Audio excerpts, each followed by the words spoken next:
Good evening, class. Good evening, online. Acha, online students, there is a handout available on the portal on disaster management. We'll need to refer that handout in the class today. So please keep it available with you.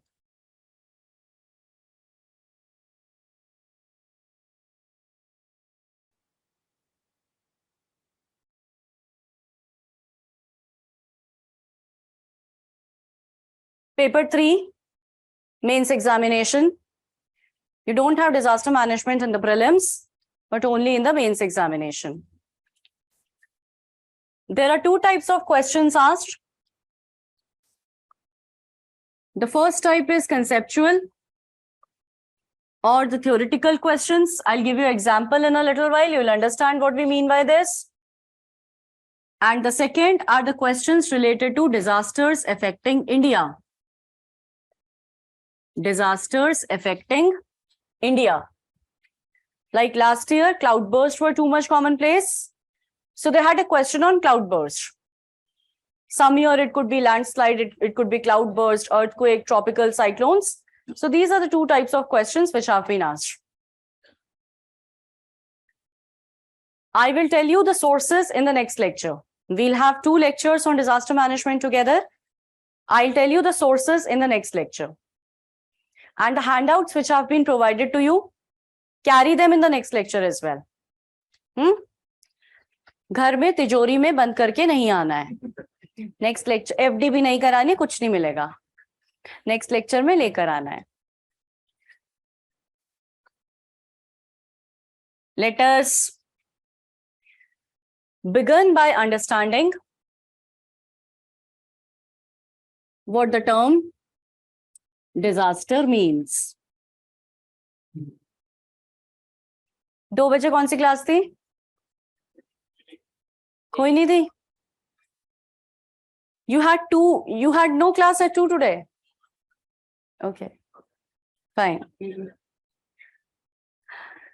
So the term disaster. Now disaster refers to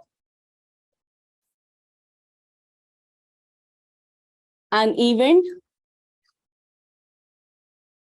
which causes loss of human lives and loss of assets. An event which causes loss of human lives and assets. Any catastrophe, any calamity which brings about economic losses, can cause human injuries, can cause human mortalities. That is what is called as a disaster. Related to disaster, there is something called as a hazard. Hazard is defined as an event which poses a risk or which poses a threat to human lives and to human assets. Poses a risk or poses a threat to human lives and to human assets. So hazard is a threatening situation. It entails a certain degree of risk. Hazard may or may not result into loss of human lives and economic losses, but hazard definitely carries a certain degree of risk. Hazard is potent enough to do that. Hazard may or may not end up doing that. On the other hand, disaster for sure is going to bring about the outcomes that loss of human lives, mortality, human injuries, economic losses, they are definitely the outcomes of a disaster. Now, class, strictly speaking, disasters are not natural events. Disasters are not natural events. They are not purely natural. What is natural is a hazard. What's natural is a hazard. And based upon the origin of hazards, they are of 2 types. First is Geophysical hazard. Geophysical hazards are the one which occur because of endogenic, exogenic processes over the planet. So if this simple is the definition that they're occurring due to endogenic, exogenic forces, can I say earthquake would be an example? Earthquake, tsunami, volcanism, all of these are the examples of geophysical hazards. Earthquake, tsunami, volcanism, these are geophysical. The second type of hazards are the one which occur because of atmospheric processes, which are to do with the meteorological processes. We call them as climatic hazards. Climatic hazards. So examples of climatic hazards are tropical cyclones, cloudburst, heat waves,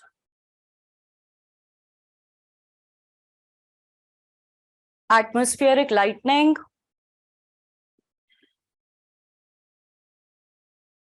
etc.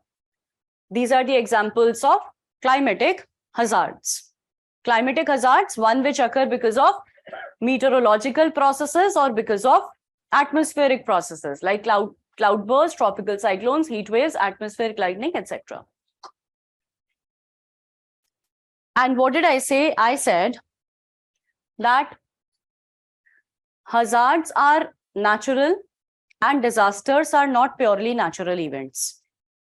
Now we try to understand the difference between hazard and disaster by taking the example of a disaster affecting India almost annually, and that is Brahmaputra's flooding.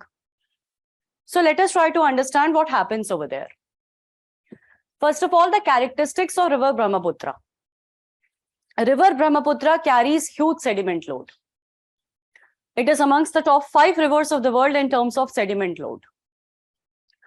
While flowing down Himalayas, because of the steep gradient, Brahmaputra will keep on transporting those sediments. But when the river descends down onto Assam plains, Assam Valley, the gradient gets very gentler. It is over there in Assam, when the river is flowing through its valley, that the process of siltation on the river bed will start off. The second feature about river Brahmaputra is that in Assam, it's a very, very narrow river valley. Now try to have map of northeastern India, try to recollect the map. So agar Assam mein river ja rahi hai, there are Himalayas in north and Meghalayan plateau in south. So the river valley of Brahmaputra in Assam is sandwiched between Himalayas in north and Meghalayan plateau in south. That's why it's a very narrow one. The river channel is a very narrow river channel. And the third is that Brahmaputra's catchment gets very heavy rainfall. Its catchment in the rainy season gets precipitation more than 200 centimeter. More the volume of water in the river valley, more will be the erosive capacity of the river as well. So the sediment load anyway is very high, but in the monsoonal season, sediment load increases all the more. And river is carrying huge volume of water as well, huge amount of water as well.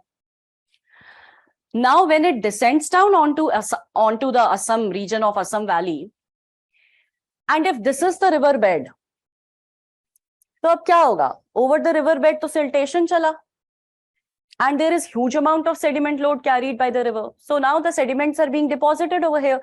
Gradually, the height of the river bed will rise a little.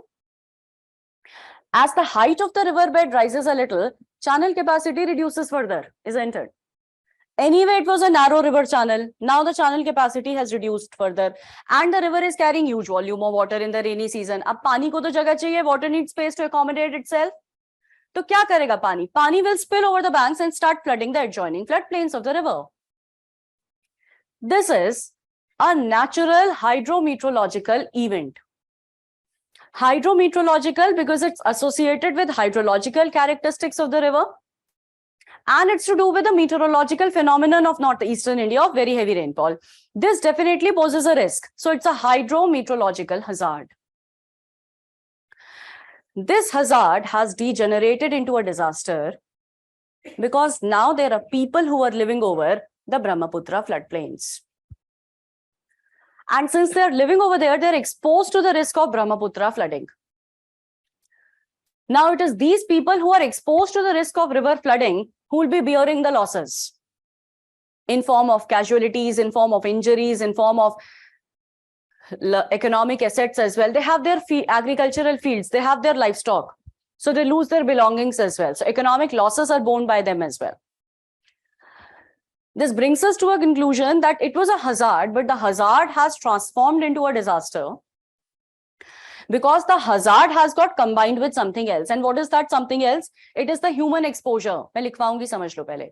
It is the human exposure to the hazard. People living over Brahmaputra floodplains were exposed to the risk of Brahmaputra flooding. So disaster is going to be a combination of two things. These two things which are going to combine together so that a disaster occurs. Disaster for sure includes a hazard. Hazard, I said, is a risk. Hazard, I said, is a threat. This risk or this threat is coupled with, अब लिखो बेटा, अब लिख लो what I'm jotting down on the board. This risk or this threat gets coupled with human exposure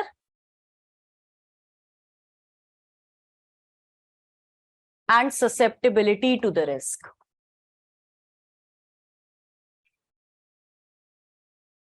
Human exposure and susceptibility to the risk. And this human exposure and susceptibility to risk is called as vulnerability. Human exposure and susceptibility to risk is called as vulnerability. So disaster combines two things. It's hazard. Along with hazard, there is a human element to disaster. That's why I said disasters are not purely natural events. They will always have a human dimension, a human element, which is coming into play because of human activities. It is to do with our own lives. And this human element is called as vulnerability. Hazards are natural. This brings me to one of the conceptual questions asked by the examiner. I told you there are two types of questions. So one of the conceptual questions asked in year 2019. लिखेंगे. Vulnerability is an essential element. Is an essential element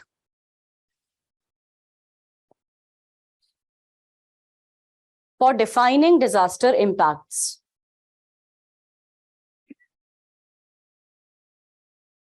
For defining disaster impacts. In what way, how and in what ways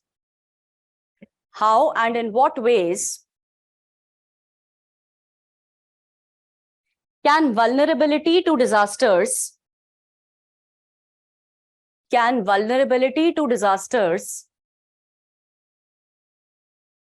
be characterized,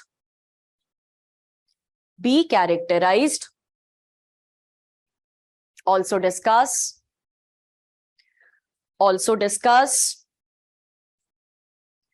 different types of vulnerability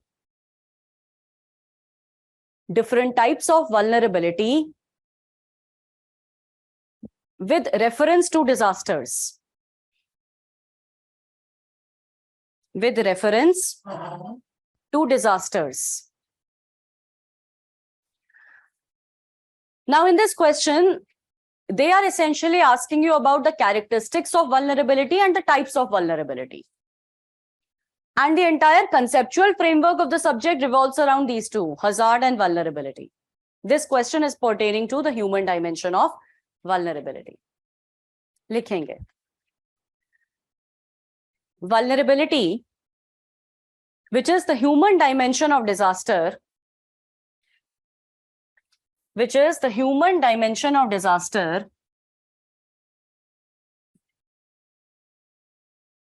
arises because of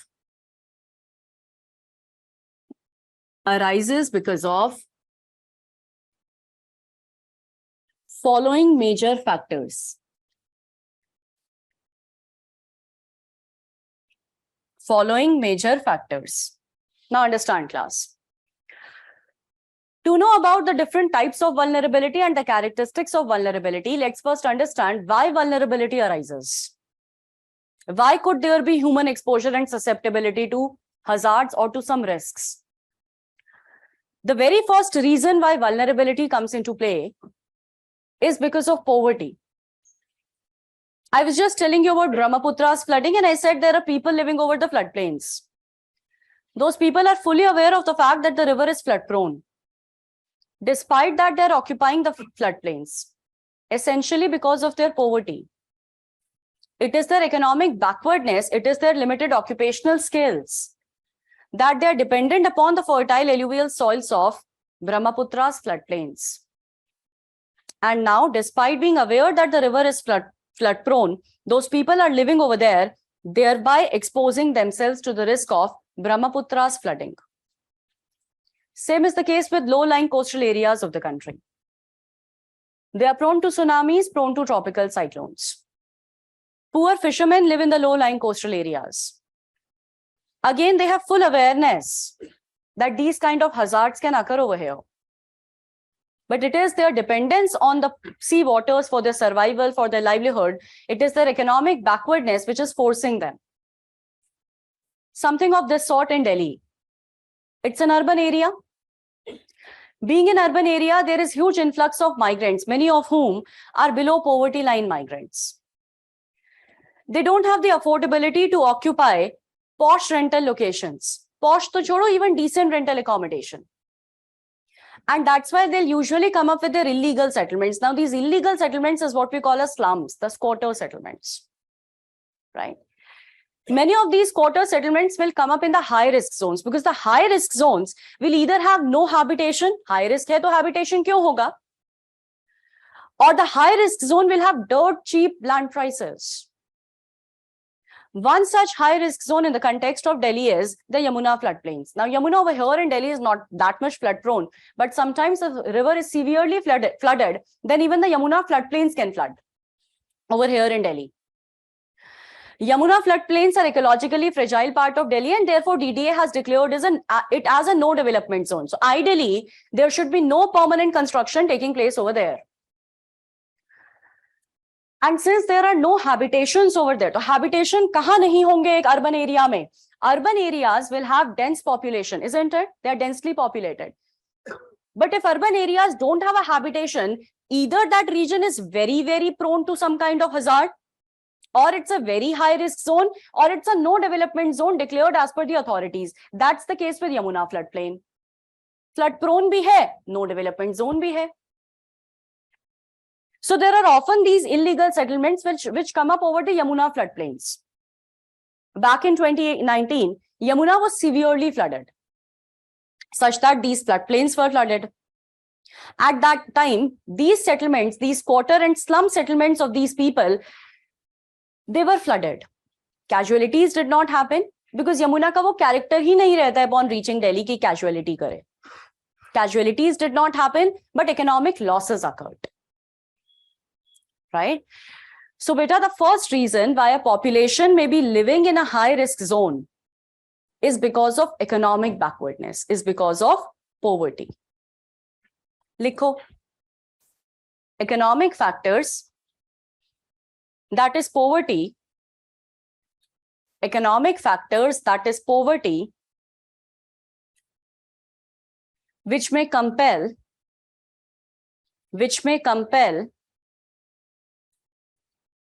the poor strata of the society,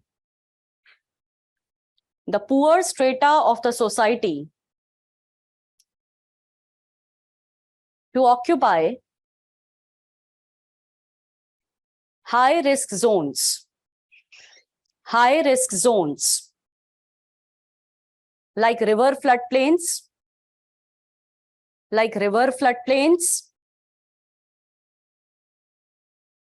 or low-lying coastal areas. river floodplains or low-lying coastal areas. Second factor, governance factors. Governance factors which are broadly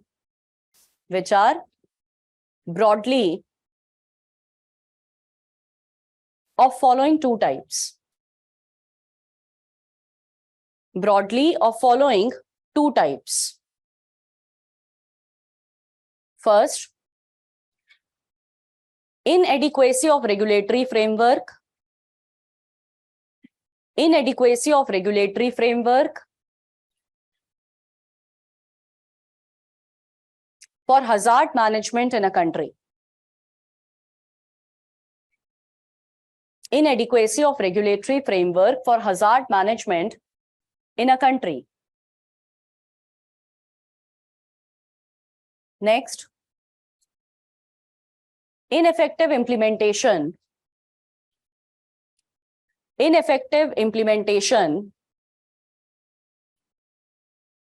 of rules and regulations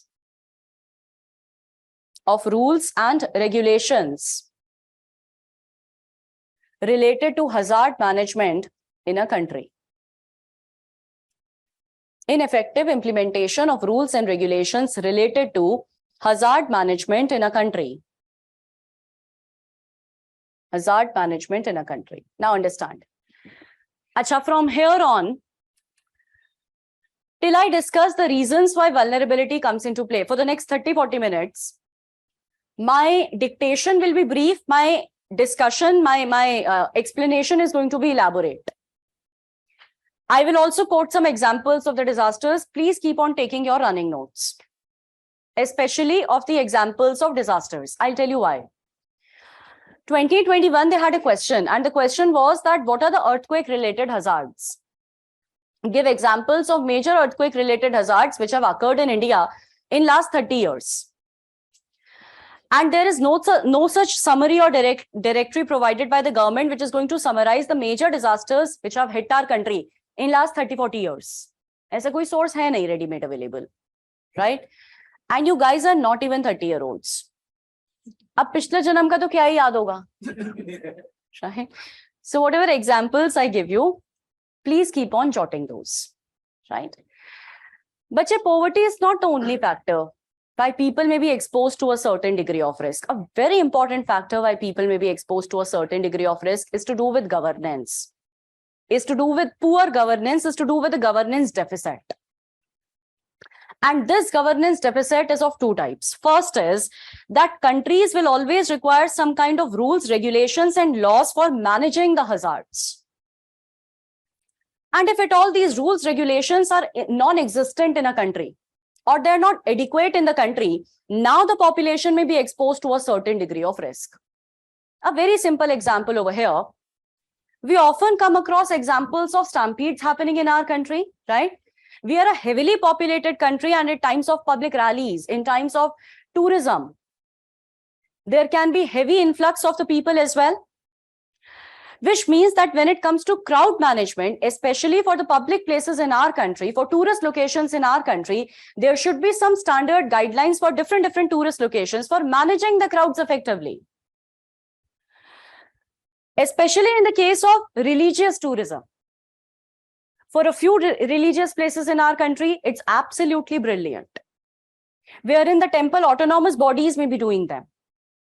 For example, Tirupati Balaji, they have everything online. They completely regulate the influx of people over there. Similarly, for Sri Puri Jagannath, they also do it very, very well. But for most of the religious places in our country, the guidelines for crowd management are non-existing. This is an example of inadequacy of regulatory framework. We don't have sufficient guidelines in the country, required guidelines in the country for crowd management, which exposes our population to a risk of stampedes. Like last year, early last year, there was a stampede at Vaishno Devi Shrine, if you could recall it.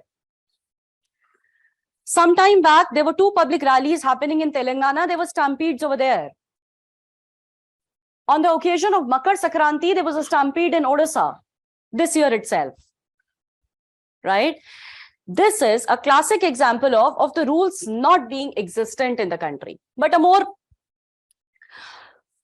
important example, cloud management is little easy an example to understand. A more complex example over here. As the countries they start to grow, economically develop, infrastructure expansion will happen, isn't it? And a very important part of infrastructure expansion is going to be power infrastructure. Power infrastructure includes everything, our power plants, power transmission cables, the electric grids which we have, and power plants also include the hydroelectric projects we have in the country, or the dams we have in the country, or the multi-purpose river valley projects we have in the country. As India started to grow after independence, lot of emphasis was on harnessing the hydroelectric potential of our rivers, because both Himalayan and rivers of Peninsula have their own hydroelectric potential.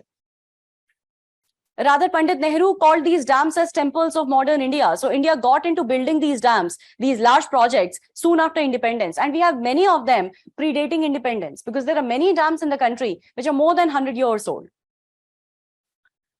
And these dams, these kind of HEPs, they are an example of high-risk infrastructure for any country. They are an example of high-risk infrastructure for any country. Now, this could be high-risk infrastructure in multiple ways. One, that if at all there is a structural collapse of the dams, there will be flooding in the downstream region. And that flooding in the downstream region is a disaster for the downstream region. It could potentially be a disaster for the downstream population. Now, this structural collapse can happen if there is an earthquake, because many of these dams have come up in the Himalayan state. Uttarakhand mein hai, Arunachal mein hai, Himachal mein hai. So because of the earthquake, there could be a structural collapse. Acha, structural collapse can also happen if the dams are not being properly maintained. Old dilapidated structure hai, right? And they break down. There is a structural failure. Something like this happened back in 2019 in the state of Maharashtra. There was a dam, Tiwari Dam, in Western Ghats of Maharashtra. The reservoir of this dam was developing cracks even prior to the rainy season, and the villagers had identified the cracks. They were aware of it. They informed the local authorities, who did not pay any attention. And then 2019, it rained very heavily over the catchment of Tiwari Dam. Because of the heavy rain, the reservoir, which was already old and dilapidated, itna old to nahi tha, but dilapidated tha, worn out tha. It could not take the hydrostatic pressure. It could not take the pressure exerted by the water, and it collapsed. And when it collapsed, this entire water stored in the reservoir was flooding in the downstream region. In the downstream, there was a habitation of several villages, which got completely swept away because of this flooding. So the very first reason how these dams could be a high-risk infrastructure is because of their structural failure.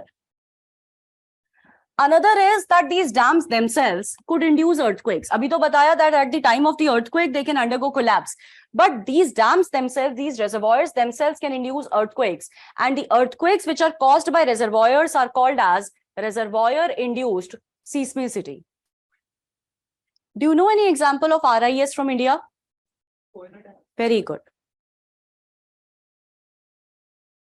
Koyna Dam or Koyna earthquake, which again happened in Maharashtra back in 1967. Koyna Dam was built in the year 1962. In 67, the earthquake happened.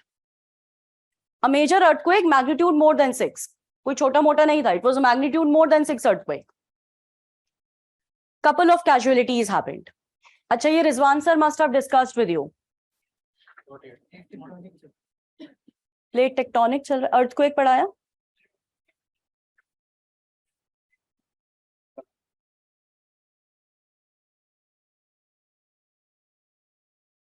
अच्छा simple ही है, फटाफट देख लो बच्चे, इतना कुछ rocket science नहीं होता है. Basically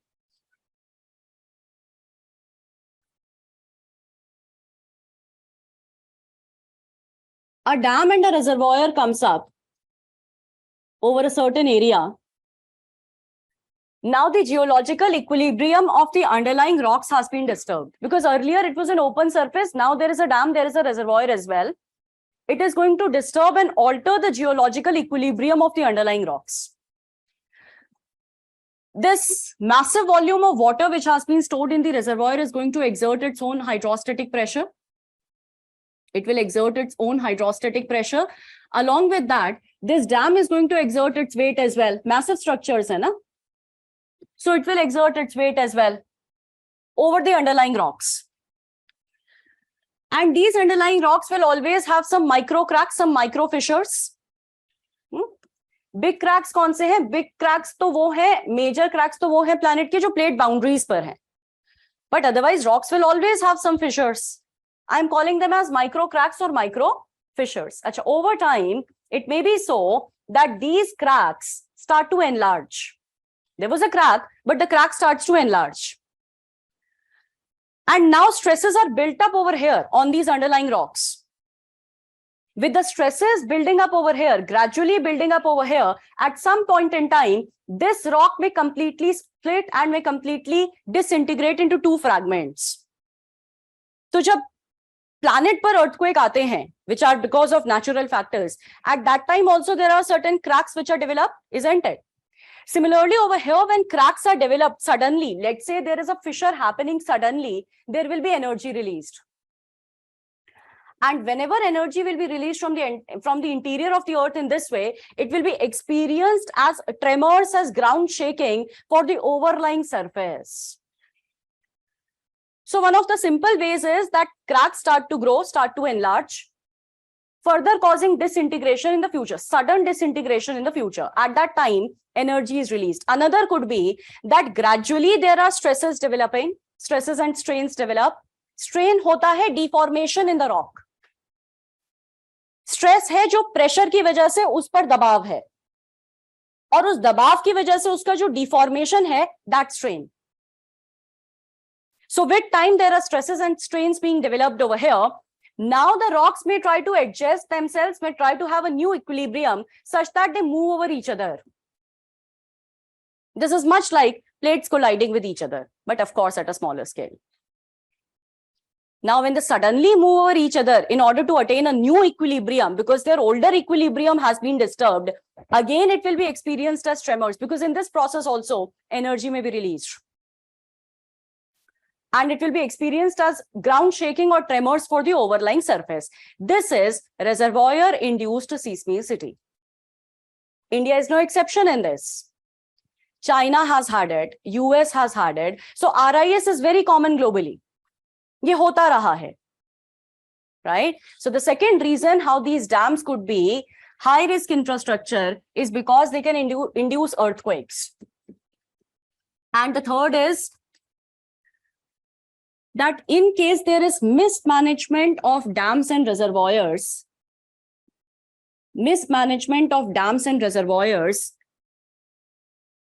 then also there could potentially be a disaster. Something like this happened at the time of 2018 Kerala floods. Do you remember back in 2018, Kerala was ravaged by massive floods? वो तो इसी जन्म का यार, right? तो अब what happened in Kerala वो समझते हैं. What I mean by mismanagement of the dams. By management of the dams, I mean over here, the rate at which water is stored in the reservoir and the rate at which water is released from the reservoir.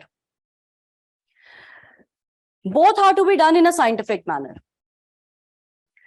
Because the rate at which water is stored and released from the reservoir will have implications for the downstream regions. Why are India and Bangladesh increasingly anxious about China damming Brahmaputra? Because we are lower riparian countries. If China starts to store water in those reservoirs at very high rate, it will affect the ecological flow in our own Brahmaputra. If China releases that water at a very high rate, it can potentially be a flooding for the downstream region of Arunachal and Assam. So being a lower riparian country, we are concerned about how China damages its own dams. Similarly, in our own country, Rivers are flowing across states, isn't it? And even for one single state, there is going to be an upper riparian region and a lower riparian region. Kerala, upstream is Western Ghat, upper riparian is Western Ghat. And what is lower riparian? Coastal areas. And there are a number of rivers which are originating from Western Ghat, flowing down Western Ghat and then draining into Arabian Sea. Small streams hai, but Kerala has good number of reservoirs. Kerala has around more than 70 reservoirs. And Kerala was managing its reservoirs and dams in a completely unscientific manner back in 2019, because of which the losses got compounded. Pay attention to what I said. I said losses got compounded. I did not say disaster occurred. Losses got compounded means that probably 20 more lives could have been saved, which were not saved because of mismanagement of dams by Kerala. Now, when it comes to scientific management, ab ye samajhte hain, I'm saying ki unscientific management of dams was there. So what exactly do I mean by scientific management? But just scientific management of the dams, there are guidelines available globally, and they say that dam management should be the responsibility of some independent authorities, but it should not be done by any of the concerned stakeholders. And who all could be the stakeholders in case of dams? State Electricity Board could be one stakeholder. The state government could be another stakeholder. Irrigation department could be another stakeholder. Why is Kerala concerned about Tamil Nadu raising the water level of Mulai Periyar? Mulai Periyar is more than 100 years old. Geographically located kaha? Kerala mein. And which state accrues the benefits from Mulai Periyar? Tamil Nadu. But which state is bearing the risks because of Mulai Periyar? Kerala. Right? So if something goes wrong, now Tamil Nadu is a stakeholder which has interest in raising the water level. Jitna pani hoga, utna acha hai Tamil Nadu ke liye. And Kerala has a conflicting interest now. Tum pani badhaoge, ye 100 saal se purana dam hai, isko kuch ho gaya, marenge hum. So the guidelines, they say that none of the stakeholders concerned should actually be managing the dam. Let there be an independent authority. Makes sense na? Makes complete sense. Na teri na meri, teesre ki. Yeah. Fine. However, in our country, most of the dams are being managed by the state governments, barring a few. Bhakra Nangal, independent authority hai. Similarly, Damodar Valley, independent authority hai. But mostly they are under the control and supervision of the state governments. And likewise in Kerala, the dams are under the control of state government of Kerala, which has further delegated it to the State Electricity Board. So the State Electricity Board is managing the dams. This is the first point, how Kerala went wrong with its dam management. Fir kya hua? Kerala back in 2018 in the month of June did not get sufficient rainfall, did not get adequate rainfall. However, July was normal rainfall. You know how our monsoon is erratic, and with climate change, our monsoon is becoming all the more erratic. So July, when there was normal rainfall, now what is the interest of State Electricity Board? To fill up the reservoirs, because water stored in the reservoir is like a fuel for the State Electricity Board. Wo unka koila hai. Right? So right in the month of July, they filled up most of the reservoirs of the state to their maximum capacity, which is again not as per the scientific guidelines. Because the guidelines, they say that if you have a monsoonal season of 4 months, then fill your reservoirs on a proportionate basis. By the end of first month, 25% capacity. By the end of second month, 50% capacity. Again, makes sense. But they filled up most of the reservoirs to maximum capacity. Therefore, now the reservoirs did not have any further storage capacity. Ab iska implication samajh rahe hain? What if there is very heavy rainfall in the following months of August and September? Now the reservoirs don't have any further capacity left. And this is exactly what happened in Kerala. August. Kerala started to get historically heavy rainfall, which is attributable to climate change. That was because of climate change. It was once in a century high rainfall for the state of Kerala. By the second week of August, it started to rain torrentially in the state. It started from first week of August, but by the second week of August, it was raining torrentially. And now the State Electricity Board was anxious that if we don't release the water, our reservoirs will collapse. They will undergo structural failure. So now the state government recommended go for a trial run. Trial run as in open up the sluice gates of few reservoirs to see how it plays out for the downstream. Because downstream, that's coastal region of Kerala, were already receiving very heavy rainfall. तो थोड़ा पानी release करके देखते हैं what happens for coastal Kerala. But State Electricity Board very well knew that they had run out of options. So around 13th and 14th of August, State Electricity Board, the third thing where it went wrong, and grossly wrong, without informing the coastal regions of Kerala, opened up the sluice gates of more than 70 reservoirs at one go, such that millions of cusecs of water started gushing down within 4 or 5 hours from the western Ghat of Kerala, completely sweeping away and washing away the coast of Kerala, which was already receiving very heavy rainfall and was already flooded. So the losses got compounded. Now you understand how the losses got compounded. The major reason was historically heavy rainfall, attributable to climate change. And how do we know about they going wrong with the dam management? Because after the disaster, there was post-disaster assessment conducted jointly by the state government and UN. Nowadays, ये standard practice है. For major disasters, assessments करते हैं. In that assessment, it was found out that it was the mismanagement of dams by the State Electricity Board that the losses got compounded. So if these dams, if these reservoirs are a high-risk infrastructure for a country like India,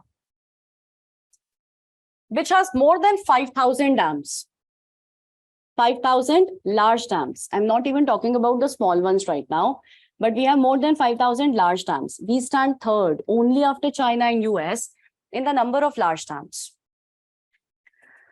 For a country like India, there was a need of regulatory framework for dam safety, or there was a need of Dam Safety Act. We required a law in the country for dam safety. This Dam Safety Act would have been the legislative framework. It could be the legislative framework of how dam management in the country can happen. Who are going to be the authorities responsible for management of dams? How upper riparian state is to behave responsibly so that lower riparian state is safe, how the disputes like Mulai Pariyar can be handled in the country. So we required a kind of regulatory framework, legislative framework. We definitely need a Dam Safety Act. The authorities could come up with guidelines as well. The authorities were going to be the independent authorities who will consult the stakeholders, but they will not have vested interests like stakeholders can have. We have a Dam Safety Act. We needed one and we have one. तो ma'am अगर है तो फिर आप इतनी लंबी कहानी क्यों सुना रहे हो? Because we had this act enacted by the parliament in December 21. This bill remained pending in this bill was remaining pending in our parliament for more than 10 years.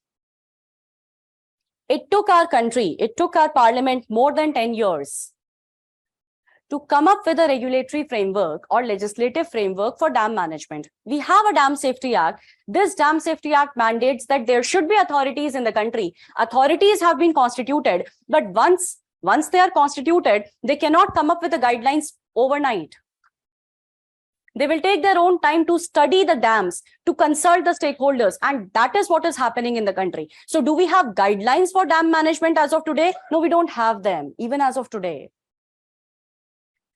This is an example of that the regulatory framework was non-existent for a very long time, which exposed our population to number of hazards, to number of disasters associated with dams. These are the examples which I discussed.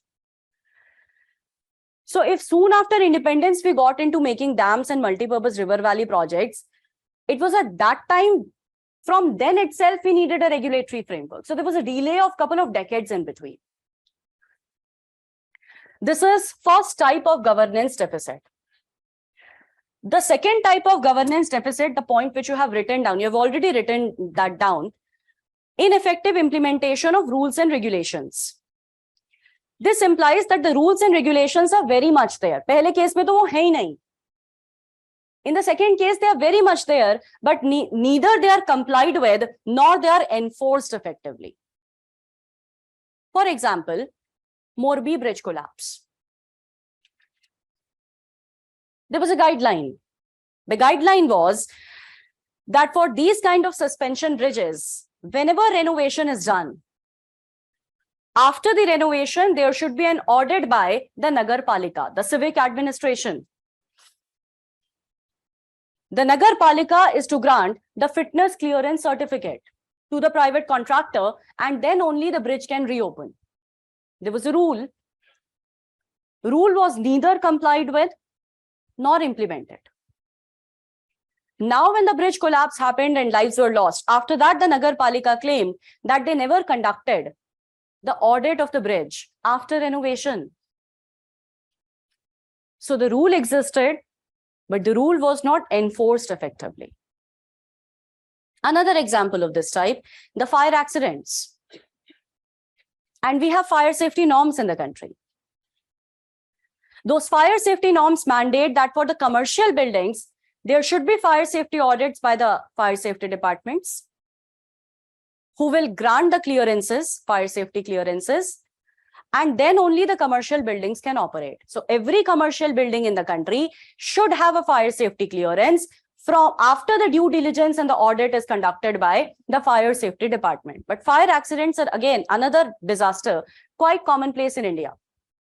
Aapko yaad hai, I don't know, last year बच्चे, one of the factories in Mundka in Delhi had a fire accident in the summers. Usually हमारे यहाँ fire accident summers में होंगे जब peak electricity demand रहती है.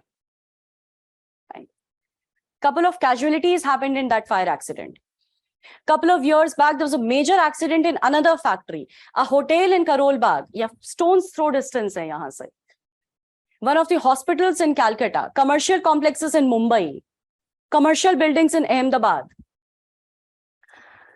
So the rules exist, but whenever investigations are done after these fire accidents, there are two findings. Usually there are two findings. One, the building may be operating illegally without any fire safety clearance. And the second is that the fire safety clearance was available. Either it had expired, which again means there is illegal operation if it has expired, or the fire safety clearance has been received through rent seeking,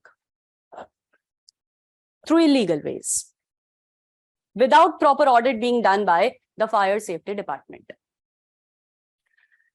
So the rules exist, but if at all the rules are not complied with effectively and not enforced effectively, it exposes our population to the risk of fire hazards. Right? The next reason why vulnerability comes into play. The second one was governance, and governance has a huge role to play in exposing population to risks. The third reason why vulnerability comes into play is because of rapid urbanization and poorly planned urbanization.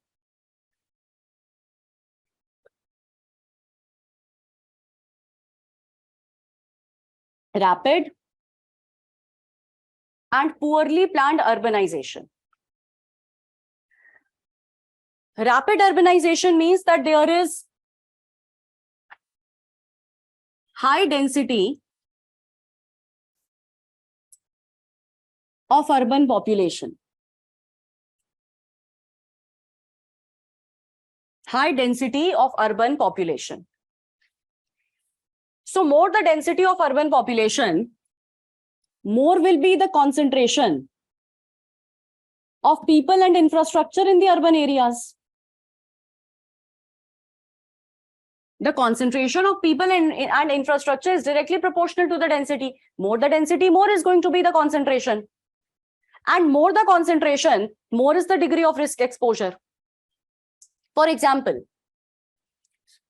let's imagine an earthquake of magnitude more than 6 occurs in one of the remote uninhabited locations of Himalayas. It's remote, it's uninhabited. There is no infrastructure over there, no human population over there. Is there any risk exposure? No, it's a hazard. But that hazard does not convert into a disaster because there is no element of risk exposure. And now imagine earthquake of magnitude more than 6 occurs in NCR. There is a high concentration of people over here. There are vertical high rises over here. There are critical infrastructure existing in the city. And now when it happens over here, let's say, then that can be a major disaster. So with rapid urbanization, with more concentration of people into densely packed up clusters, the risk exposure goes very high. Same is the case in the times of biological disasters, which are caused by human-to-human transmission, like the pandemic. Which regions were more at risk? Rural areas or urban areas? Urban. Because of high concentration of people, because of high density of people. The second element about this urbanization is poorly planned urbanization. Poorly planned urbanization is because of urban misgovernance. So this is an extension of the second point. Second point was all about misgovernance, but this is exclusively urban misgovernance. But I will take it up separately because this is very important in Indian context and in context of most of the developing countries, so for India as well. Now, poorly planned urbanization will have certain symptoms. One of the symptoms of poorly planned urbanization is lack of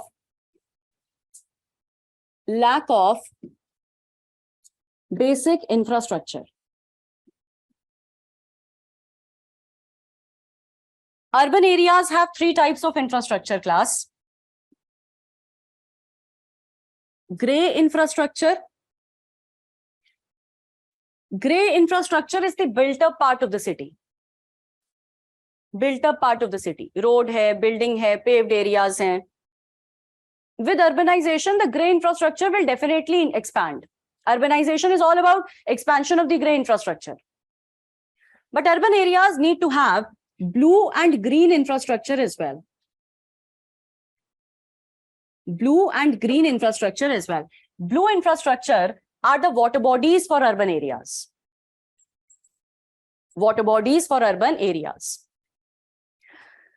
Like the wetlands, the lakes, they are water bodies. Rivers as well. And green, the open green spaces. Urban forest, river floodplain, those are green infrastructure. So for Delhi, Yamuna is blue infrastructure. Yamuna floodplains are green infrastructure. Right? So urban areas need to have balance between all the three. अब ये जो blue and green infrastructure है, this is the natural drainage basin of the city.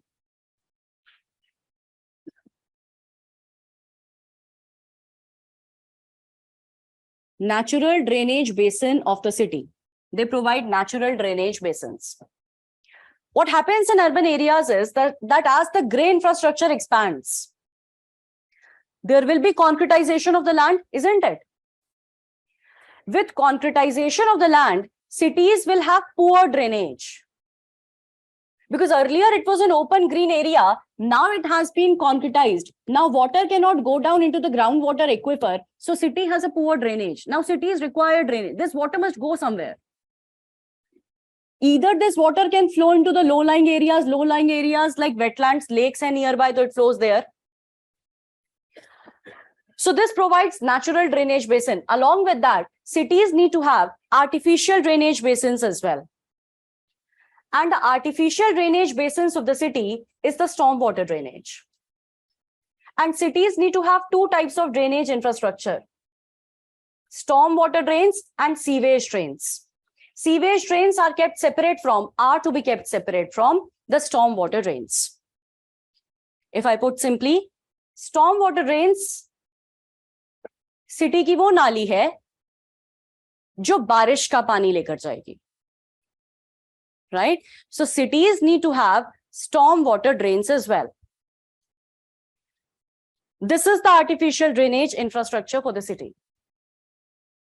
Our cities do not have adequate length of storm water drains.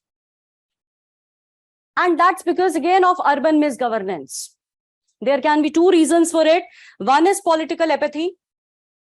It means will ही नहीं है. Another is lack of funds. Our urban areas, our urban municipalities, urban local bodies are tightly pressed for funds. You know that. अभी तो एक article आया था ना, revenue collection for the urban areas, Hindu में आया था. Revenue collection for urban areas is very poor in our country.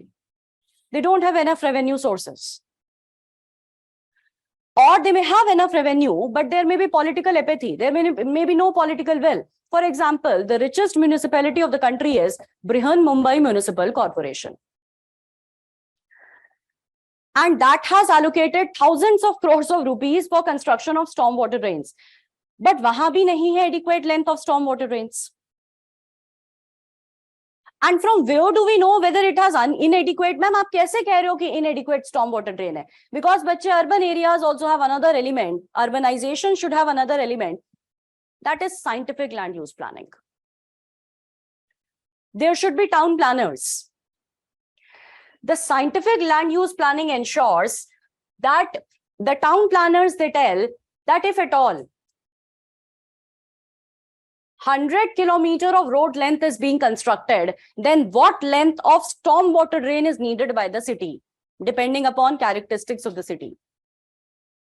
That is what scientific land use planning ensures. Scientific land use planning also ensures that the green and the blue infrastructure are conserved because they are natural drainage basins and there is no construction happening over the green and the blue infrastructure. For example, Delhi, when DDA says that floodplains are no development zone, that's an example of scientific land use planning for that part of floodplains of Yamuna. Because now there is a rule which is on a scientific basis कि Yamuna floodplains are flood prone, तो वहां मत करो permanent construction, right? So we neither have scientific land use planning, so there is unscientific land use planning, nor we have basic infrastructure. Now, because of unscientific land use planning in our country, there is this spontaneous urbanization happening. Spontaneous urbanization मतलब तेरा मन है यहाँ building डालने का, हाथ डाल दे. अब वो लैंड क्या है? हमारे urbanization, if I have to think of a country of India's proportions, if I have to think of cities which are planned cities in our country, I don't have examples beyond 2 cities, Chandigarh and Mysuru. There is no third city in our country having an element of planning. Think of Gurgaon. They used to call Gurgaon as the Millennium City. किसने बनाया गुड़गांव? सरकार ने बनाया? नहीं. किसने बनाया? DLF ने बनाया. डीएलएफ बिल्डिंग बनाएगी, उसने किसानों से लैंड ली एट dirt cheap prices. वहां बनाई posh MNCs, right? And residential quarters as well, residential places as well. लेकिन नाली नहीं बनाई. वो क्यों बनाएगी नाली यार? उसकी रिस्पॉन्सिबिलिटी थोड़ी है. किसकी रिस्पॉन्सिबिलिटी थी? सरकार की. सरकार ने बनाई? नहीं, उन्होंने भी नहीं बनाई. उन्हें तो अपनी कुछ जिम्मेदारी लगती ही नहीं है. So this is what is meant by unscientific land use planning, which is the consequence of that is that the grey infrastructure expands very fast. Large swathes of land are being acquired, are being built upon, but at the cost of blue and green infrastructure. Nobody bothers about कि ये blue and green है. बच्चे, blue and green in the sense a wetland may not be permanently flooded. I think I have told you that wetland could be a seasonal wetland as well. So for most of the year it looks like it's a drainage, it's a low lying area which is more like a wasteland. तो क्या होता है? अब private real estate developer क्या करेगा? This wetland which is seasonal, only water is waterlogged during the rainy season, this land will be acquired by the private real estate developer at dirt cheap prices because this is more like a wasteland. यहाँ कोई जाता नहीं है city में अभी, तो land prices भी premium नहीं है. ये अक्वायर किया और यहाँ बिल्डिंग बना दी. अब यार आप बिल्डिंग तो बना सकते हो, you cannot alter the topography of that region. If at all it starts to rain heavily in this region, because of the natural topography, where will the water flow? Water will drain down towards this area. And then what will happen? अब ये कहेगा यार हमारे यहाँ तो urban flood आ गए, ओला को बोलो नाव भेज दे.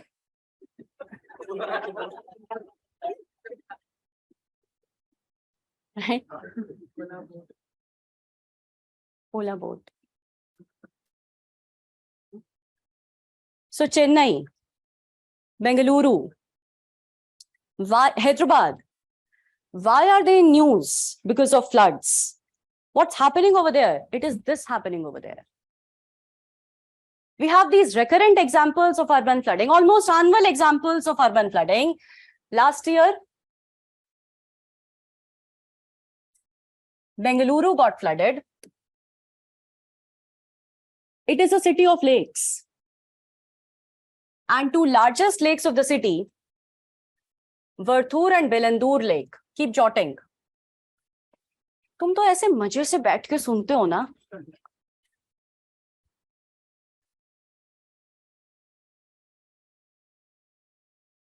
Varthur and Belandur Lake, the lake basins have been heavily built upon over the years as Bengaluru has grown.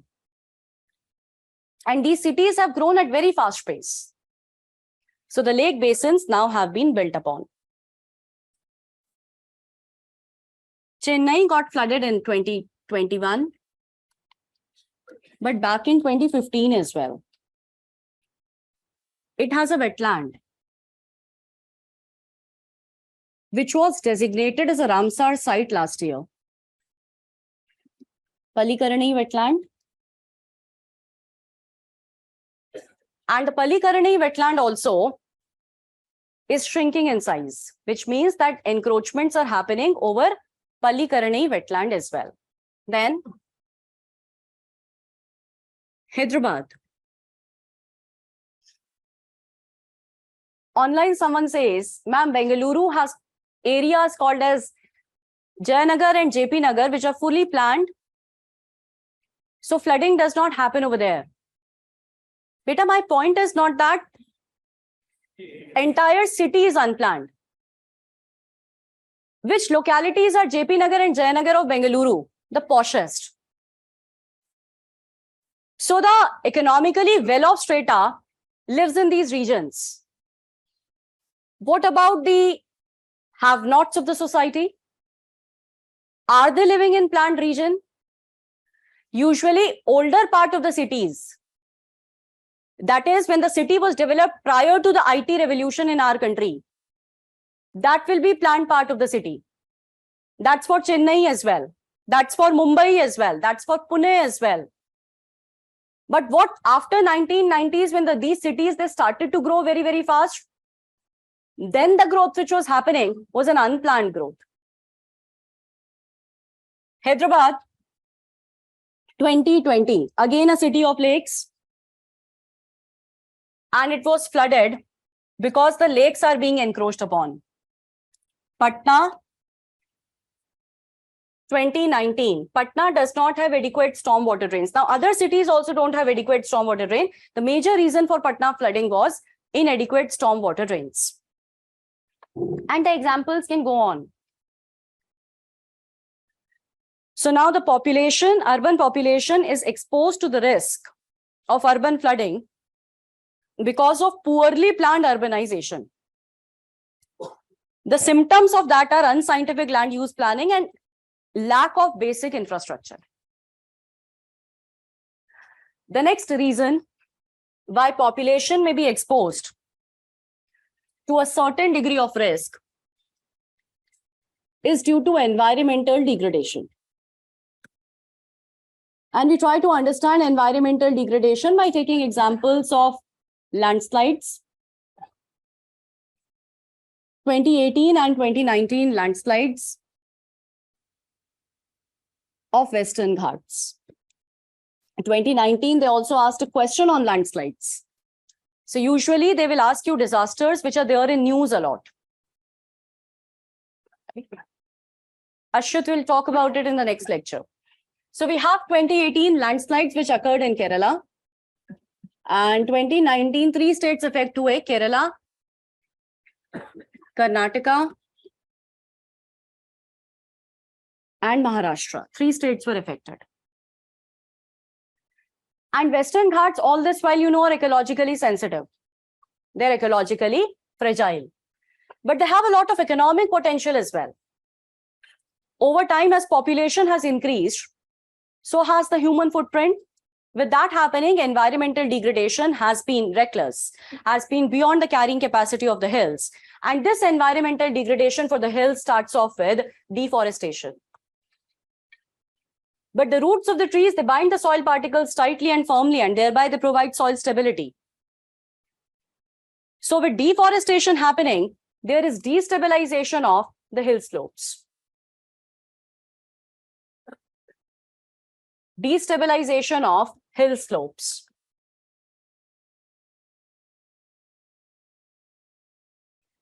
Deforestation is the starting point. Deforestation किसी मकसद से किया है. So that's the starting point. And then it goes on. So there has been massive infrastructure construction in Western Ghats. Infrastructure construction in Western Ghats. Sorry. Infrastructure like hydroelectric projects, transport infrastructure or connectivity infrastructure, tourism, hotels, resorts, etc. Along with that, there has been mining and quarrying going on there illegally. Illegally because prohibited hai na, ecologically sensitive hai. So illegal mining and quarrying. Environmental degradation of Western Ghats has been in multiple ways. Deforestation, massive infrastructure, beyond the carrying capacity, illegal mining and quarrying, which has further disturbed the geological equilibrium. This has further disturbed the geological equilibrium. Online chat window बंद कर दीजिए. Of the hills. Right. So the hills were under a lot of pressure because of human activities. They had lost their geological equilibrium to a large extent. And then 2018 and 2019 were 2 years of very heavy rainfall in Western Ghats. 2018, just the state of Kerala, but 2019, 3 states got affected. And the climate scientists, they said that both the years, it was historically heavy rainfall attributed to climate change. It was once in a century heavy rainfall. Ab bache, once in a century is supposed to occur once in a century. It's not supposed to occur every year. So 2018 was historically high, 2019 was that as well. The hills, which were already under a lot of pressure, crumpled down like a house of cards. Number of incidents of landslides, multiple casualties. It was almost every day that Hindu was repeating that. And that's why in 2019, there was a question on landslides. So environmental degradation also exposes population to a certain degree of risk. Now we come to a question, what has gone wrong in Joshimath? Probably every of the factor fits in over there. Joshimath, 1976 Mishra Committee report says that Joshimath is an accumulated debris, that is, it is loose unconsolidated material from an ancient landslide. So it's not even a geologically stable, a firm ground. It's loose, unconsolidated earthen material which has got accumulated.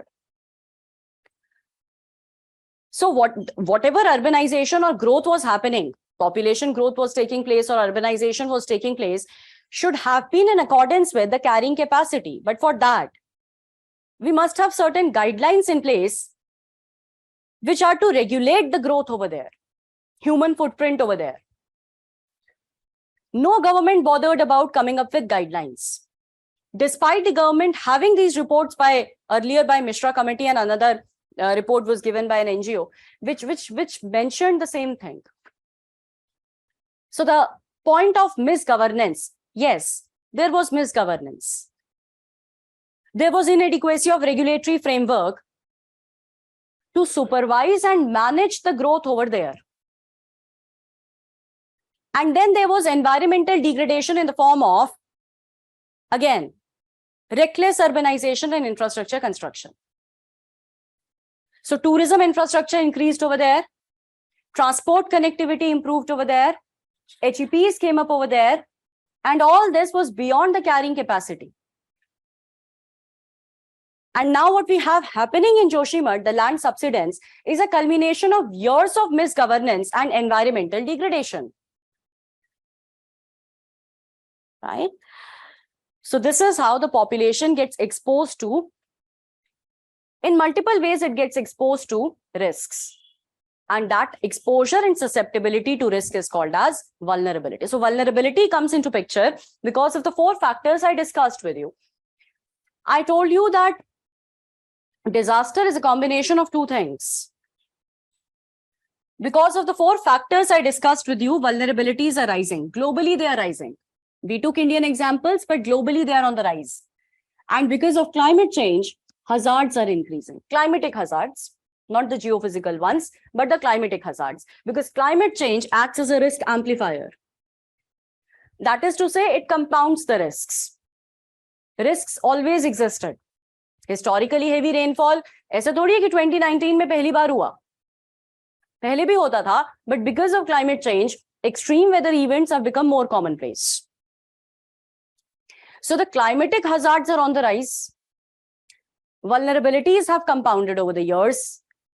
Consequently, globally disasters are rising. Not just in India, but globally they are rising.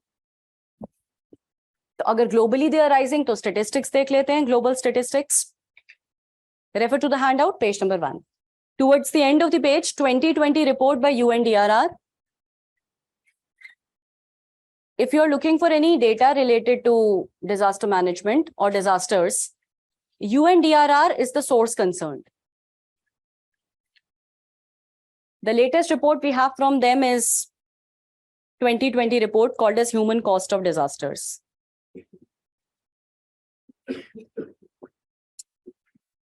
Turn over the page. Point number 2.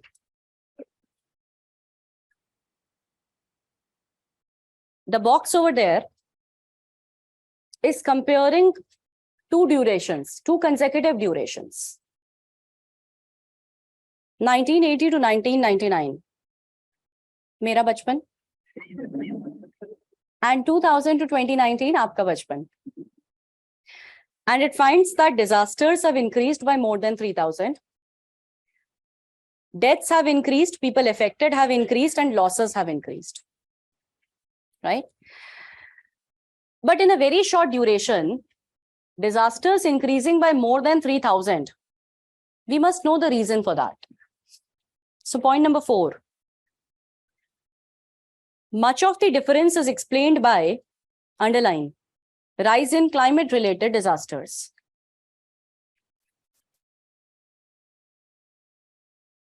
Including extreme weather events. Next point, underline, more than 90% of the disasters in this period were climate-related. 10% were geophysical. So what is dominating the disaster landscape globally? Climate-related disasters. That's why I said climate change acts as a risk amplifier. Keeps on compounding the risks. Point number 8. It compares mortality rates in low-income versus high-income countries. In low-income country, mortality rate is 130 deaths per million. In high-income country, it is 18 deaths per million. And that is because a low-income country will have lesser coping mechanisms for disaster management, because disaster management requires technology, disaster management requires good governance, disaster management requires funds. A low-income country may be having poor of all of these, less of all of these. And moreover, for a low-income country, vulnerabilities are going to be high. By low-income country, we mean least developed countries, we mean developing economies over here as well. So vulnerabilities are going to be high as well. Mortalities go very, very high over there in a low-income country. A high-income country which is better equipped, which is well equipped to deal with disasters, mortality rate goes significantly down in a high-income country. Take your next heading, beta. International efforts for disaster management.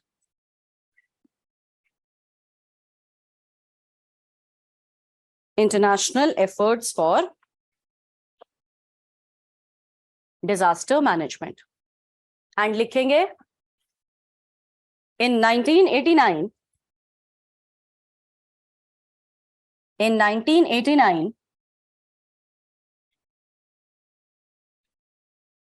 UN declared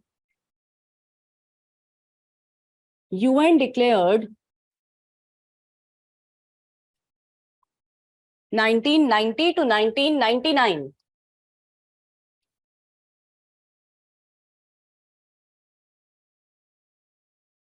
as the international decade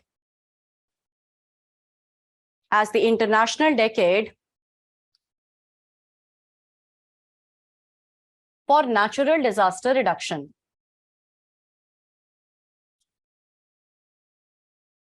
For natural disaster reduction. Its aim was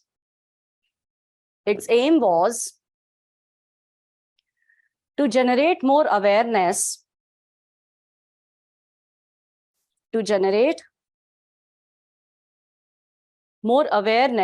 amongst the member countries,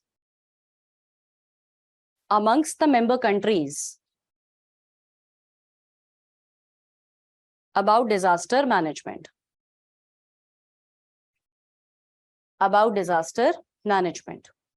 Next para. In 1994, First World Conference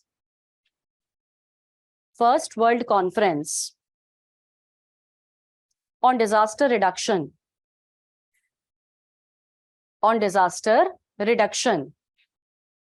was held at Yokohama.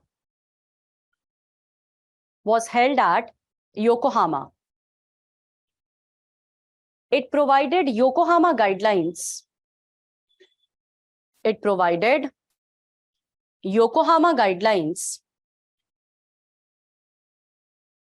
For disaster prevention, mitigation,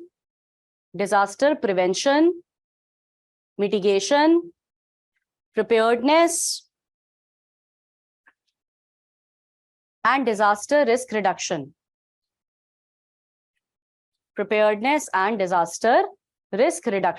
बच्चे underline all these terms.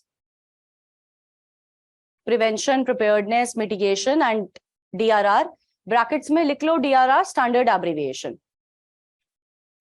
DRR, it's a standard abbreviation. And the next para. DRR is defined as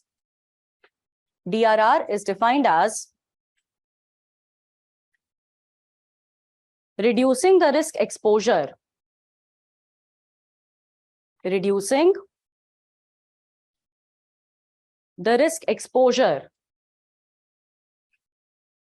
Of people and infrastructure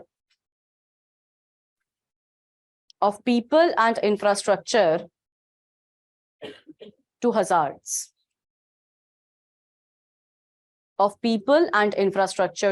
hazards.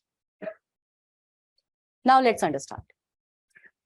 When we talk about the international efforts, much of the credit goes to UN. UN since 1990s has held 3 conferences on disaster management. India has participated in all the 3. And the very first conference was held in 1994 at Yokohama. So first of all, at this conference, when the countries they participated, UN was critical of the approach followed by countries for disaster management. And UN said that all you countries have a very simplistic approach, wherein you are merely focusing upon what to do after the disaster. And what do governments do after the disaster even today? Our NDRF rushes to the location. It starts carrying out rescue relief operations, search operations chalenge, rescue relief hoga, injured will be sent to the hospital, compensations may be provided by the government to the disaster victims. So this approach of disaster management, UN called as a relief-centric approach, which was only focused upon what to do after the occurrence of the disaster, when the damage had already been done. So UN now criticized the countries or made a critical observation in the sense that UN said that you are reacting to it. You have a firefighting mode. You follow a band-aid approach. Chot lag gayi, patti laga do. You have a band-aid approach. Culture of prevention is missing. And now when UN said that the culture of prevention is missing, countries had a question. They said, what do you mean by culture of prevention? You're talking about disasters. They are natural. How can we prevent them from happening? It was over here at Yokohama that UN emphasized upon the fact that what you call as natural is a hazard.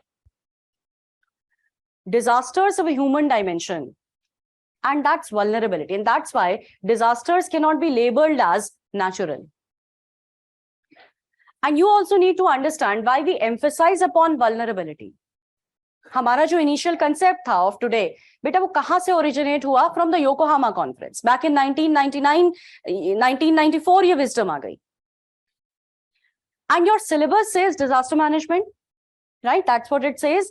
In your future capacities as administrators, at some point in your career, you will be definitely involved in it. Because it is that multidisciplinary in our country. Be it any ministry, be it the DM posting, you will be involved in it. But when you're going for disaster management, you must know what is to be managed. And but you trust me, howsoever powerful you become after becoming the DM, you won't be able to stop the ground from shaking at the time of an earthquake. वो ना हो पाएगा.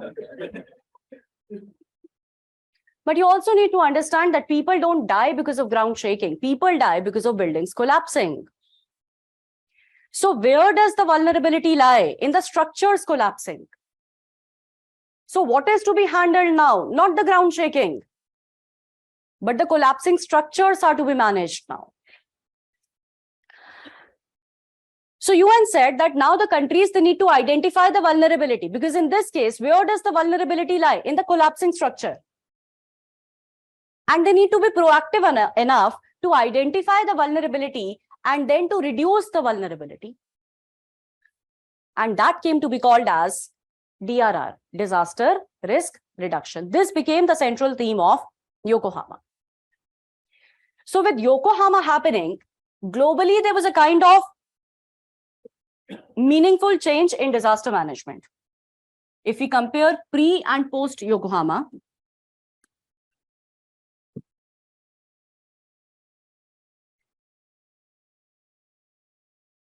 pre and post Yokohama, pre-Yokohama, it was a relief-centric approach. Pre-Yokohama, UN said that you are merely reacting to the damages already caused.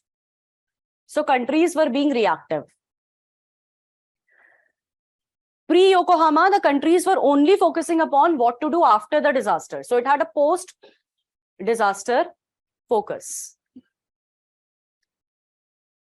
Post-disaster focus. After Yokohama, from relief-centric, it changed to DRR-centric. That is, identify and reduce your vulnerabilities. Therefore, it was more proactive. Before the disaster, identify the vulnerabilities and reduce them. And the third is that, अच्छा Yokohama ने ये तो नहीं कहा कि don't go for relief. Relief is needed, very much essential, but at the same time, go for DRR. So it had a holistic focus, post and pre-Yokohama, post and pre-disaster focus. Post and pre-disaster focus. That's how Yokohama is credited with bringing about a change. It was valid for 10 years and the next conference was in 2005. Likhenge. In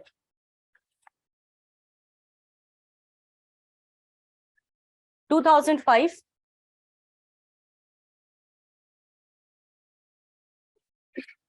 second conference was held. Second conference was held at Hyogo. At Hyogo. It adopted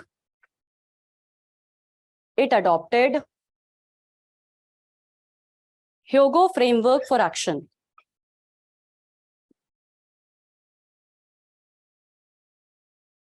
Hyogo framework for action. Brackets में 2005 to 2015. 2005 to 2015. Next para. Its aim was to build resilience. Underline resilience of nations and communities.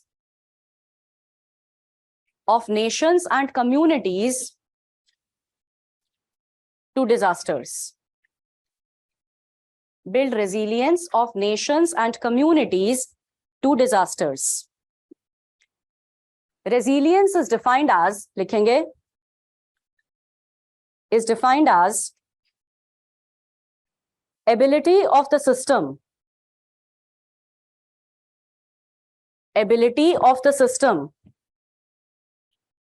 to withstand stresses and shocks.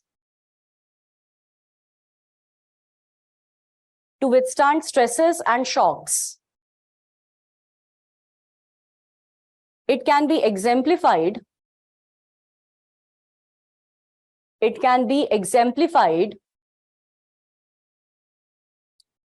in following two ways.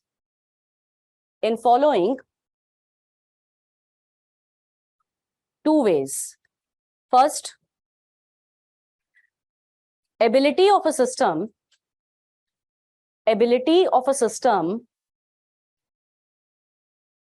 to maintain equilibrium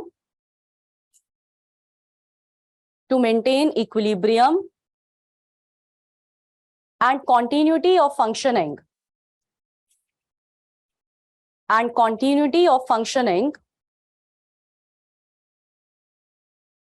when exposed to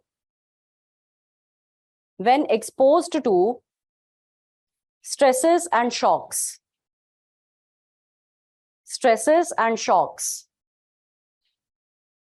Second, ability of a system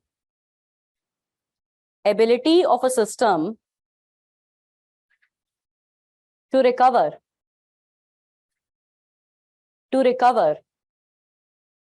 in shortest possible time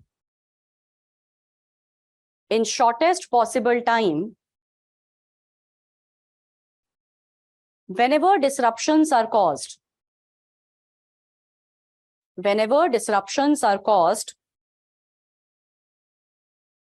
due to stresses and shocks.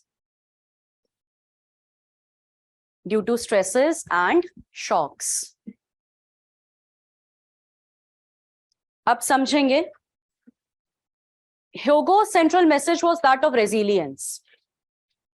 If I put very simply, resilience is the ability to endure a stressful situation, ability to endure unpleasant experiences of life.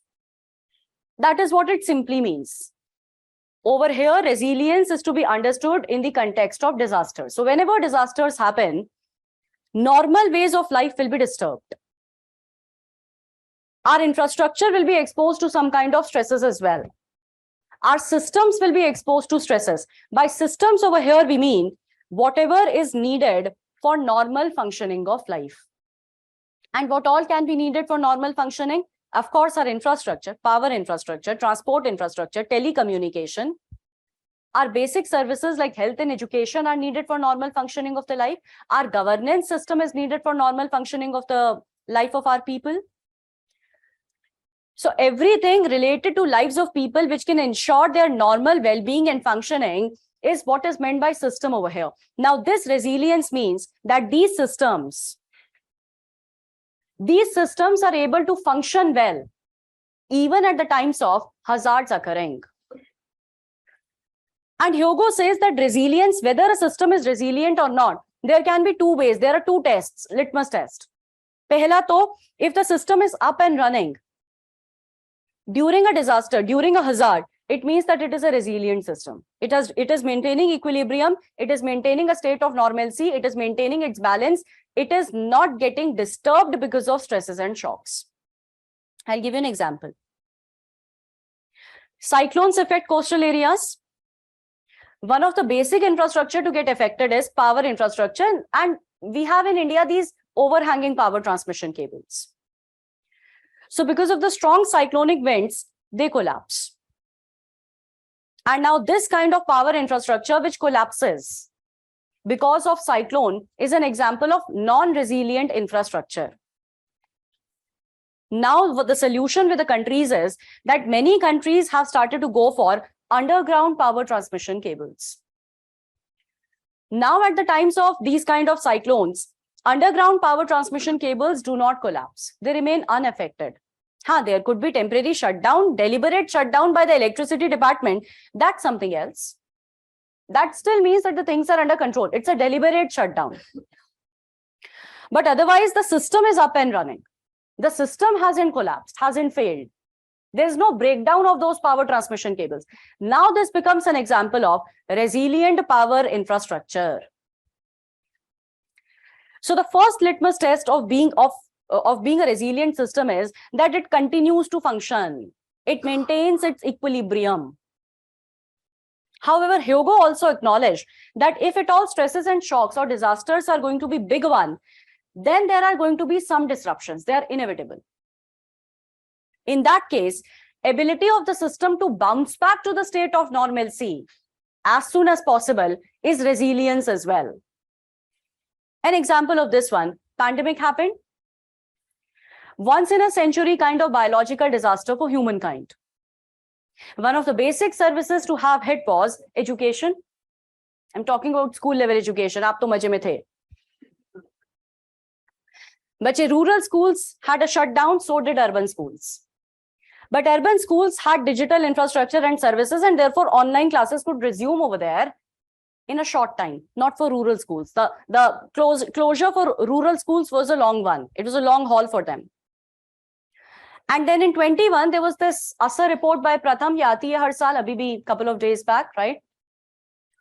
And in that report, Pratham found out that learning outcomes of the children for the rural schools have been negatively impacted, have been greatly impacted, but not so for the urban schools, because urban schools could have a almost normal functioning through online classes. Now, this means that urban schools were resilient. There was a disruption, which was a temporary one. For rural schools, the disruption was a long one. They were found to be non-resilient or less resilient as compared to the urban ones. And now please understand, why do we need to build upon resilience? Kyun bola UN ne ki resilience of communities and of countries? Because bache, this resilience ensures how seamless growth of a country happens. Because disasters, they affect communities in more than one ways. The first thing which a disaster, I often ask students, ki beta, why do you think disaster management is essential? Chalo, aapse bhi pooch lete. Why do you think disaster management is essential? Yes, to save lives, no doubt about it. To minimize the economic losses as well, because that's what disasters do. To minimize the impact on our entire life. Economic aspects ho gaye, livelihood ho gaya, on everything. Yes, what more?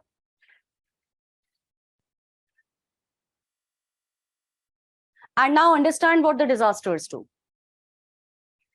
But one thing which the disasters can do is that they are not just wiping out years of developmental dividend. वो तो वो कर ही रहे हैं.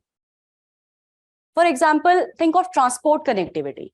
It may take years and decades for the countries to come up with bridges, to come up with power infrastructure. And it takes just seconds of ground shaking, hours of strong winds at the time of cyclone, and ground shaking at the time of earthquake, that the entire infrastructure can collapse. So now decades of developmental dividend has been wiped out in a matter of few hours.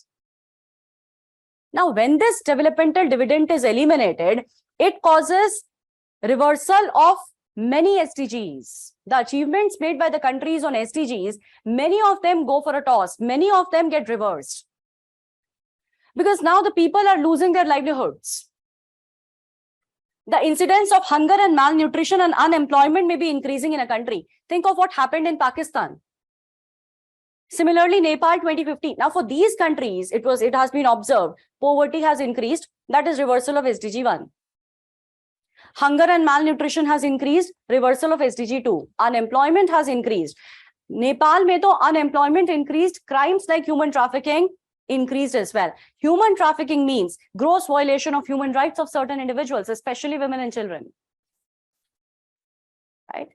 So that's how disasters start to affect people in more than one ways. They affect societies in more than one ways. But also, it is not just reversal of SDGs. People are slipping below the poverty line. And beta, the ones who are slipping below the poverty line, people who are just above the poverty line, it has taken years of efforts by the government and their own efforts that they are above the poverty line. But they don't have too many belongings. So agar ek shock aaya, inke paas koi cushioning nahi hai. One shock and they slip below the poverty line again. Right? If this keeps on happening, we lift people out of poverty, governments do that, and people fall below poverty line. Is this sustainable? No. This is not sustainable. So when we lose on this, it is the human capital of the future which we are losing upon. When we lose on the infrastructure, it is the physical capital, and this human capital, this physical capital or financial capital is our enabler for future growth. Disaster के पहले ये यहाँ थे, future में probably ये यहाँ आ जाते. But now that disaster has made them to fall below the poverty line. It is loss of future prospects of achieving more growth. So disasters are essentially jeopardizing, or they are trying to affect our prospects of future growth. That's why we say that disasters threaten sustainable development. Or agar resilience is not existing, then we cannot ensure sustainable development. Resilience ensures. Why was Hyogo focusing upon resilience? Because resilience ensures that the growth can happen in a seamless manner, or even if there are disruptions, those are short-lived. Because when the pandemic happened, and for those rural schools, a year lost for those students, for those children, it's their learning outcomes which have been affected. They were our future workforce. Right? So that's why we need to have, that necessitates disaster management. For sustainable development, we need disaster management. Otherwise, fully valid points that, ma'am, human mortality kam karni hai, losses kam karne hai, that's valid. So Hyogo was for 10 years. Now we move on to the next conference. The latest one, wo hui 2015 mein. Write down. 2015, third conference was held at Sendai. Third conference was held at Sendai. Do you think it's a mere coincidence that all three have been in Japan? No? Then what could be the possible reason that all three have been in Japan?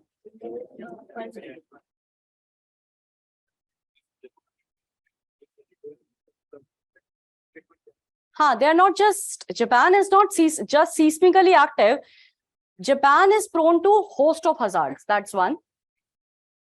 And amongst all the countries, if there was one country which was exemplary in its own disaster management, it was Japan. Much of the findings and the wisdoms of which UN was sharing with the countries have come from Japanese think tanks only. So Japan, yes, it's prone to host of hazards. Along with that, their own disaster management was quite good, brilliant rather. So all three conferences have been in Japan. So third conference was held at Sendai. It adopted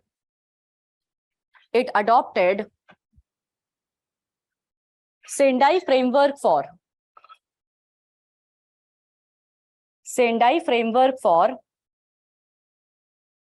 Disaster risk reduction. Disaster risk reduction. In brackets, 2015 to 2030. This one is for 15 years. 2015 to 2030. Now start writing in the point format. First point. It is not legally binding.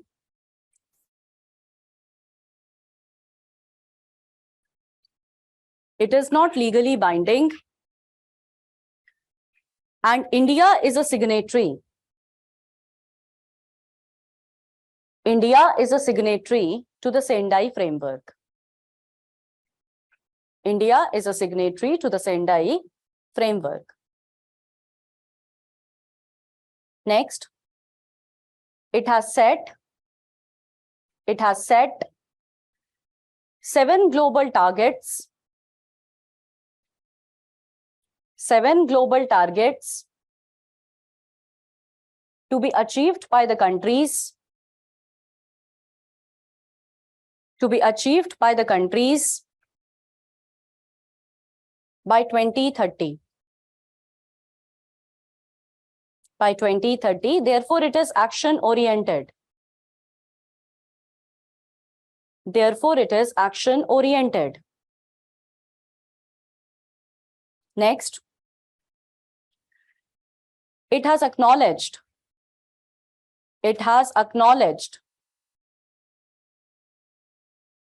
that climate change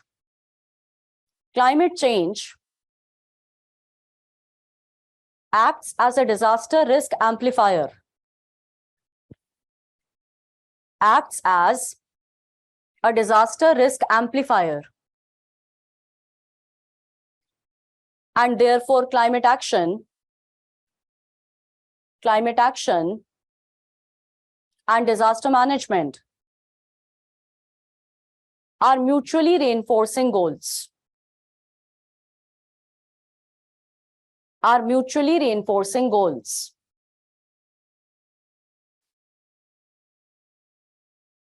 Mutually reinforcing goals.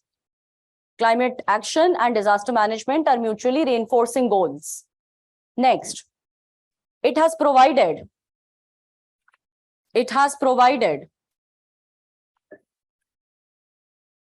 4 priority areas. 4 priority areas for a robust disaster management. For a robust disaster management. Class, please take down another question. 2018 question. Write down. Describe various measures. Describe various measures taken in India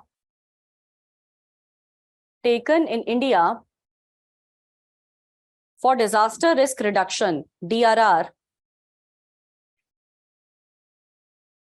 before and after signing. Before and after signing Sendai framework. Sendai framework. How is this framework? How is this framework different from the Hyogo framework for action? How is this framework different from the Hyogo framework for action?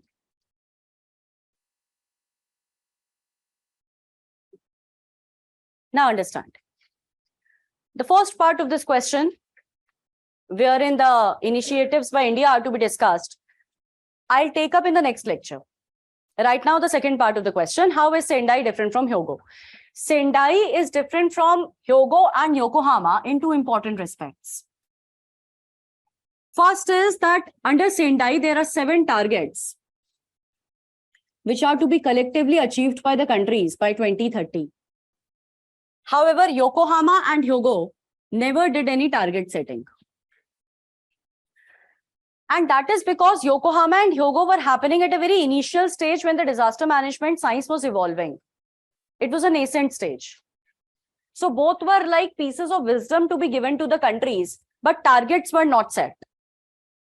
Sendai is voluntary. It is not legally binding. Despite that, Sendai encourages countries to achieve the 7 targets by 2030. So in that sense, Sendai is action-oriented. But Hyogo and Yokohama were not action-oriented because they did not go for any target setting. The second difference is that Sendai has acknowledged, and at these disaster management conferences, it was first time acknowledged by Sendai that climate change acts as the risk amplifier. And therefore, Sendai very clearly said that climate action is absolutely essential for disaster management. Hyogo and Yokohama made no reference to climate change or to climate action. And again, that is understandable. That is because when was Yokohama happening? 1994. Back in 1994, UNFCCC had just come into force. So nobody in the world was talking about climate action that sincerely. Hyogo kab hua? 2005. I also told you earlier that 2005 mein climate action utna sincere nahi tha. But when was Sendai happening? In 2015. अब आप chronology समझिए. 2015, Paris Agreement comes up. 2015, SDGs are adopted. And 2015, Sendai framework is adopted. Paris Agreement is for climate action. It was known by 2015 that extreme weather events are on the rise. Climatic disasters are on the rise. SDGs are about sustainable development. I told you how disaster management is essential for sustainable development. So all three, Paris Agreement, SDGs and Sendai, they are actually trying to strengthen each other. Because climate action, disaster management and sustainable development are all three which have mutually overlapping territories. They're not exclusive of each other. These targets have mutually overlapping territories. Right? So it is in these two ways. कि एक तो Sendai ने 7 targets set किए. And those 7 targets are given in your handout on page number 4. And second is that it says that it is a climate change, climate action is essential. बच्चे सच में दिए क्या trust issues में हो?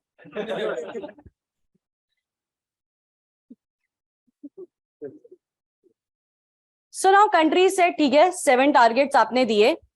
We'll aim to achieve, we'll strive to achieve those. बाकी आपने बताया कि climate action is essential. But what is in store for us? Because at each of these conferences, UN has something new to share. So what is in store for us? So Sendai says that I'm going to give you with the 4 priorities. And if countries, they work upon those 4 priorities, their disaster management can become more comprehensive and effective. Now, India's own disaster management approach in the present times, at least on paper, has been inspired from Sendai. So let us understand the 4 priorities. Likhiye. The 4 priority areas are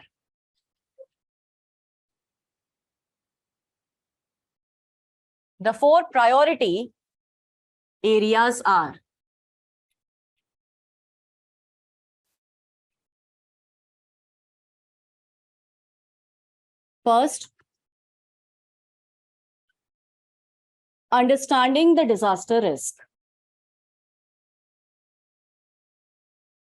Understanding the disaster risk. Continue. It includes hazard zonation mapping,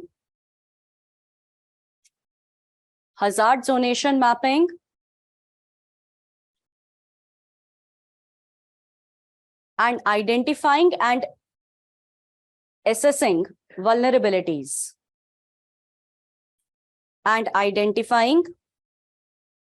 and assessing vulnerabilities,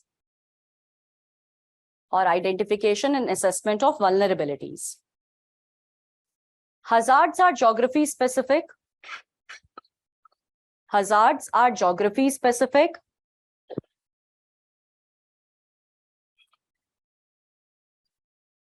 And vulnerabilities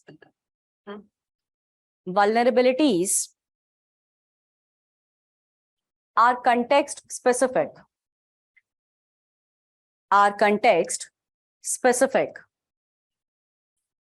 They are of following three types.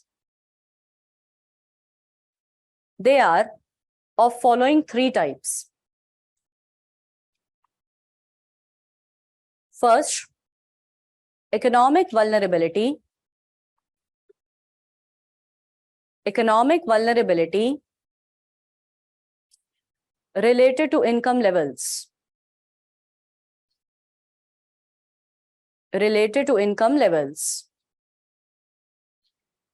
Next, social vulnerability related to demographic attributes.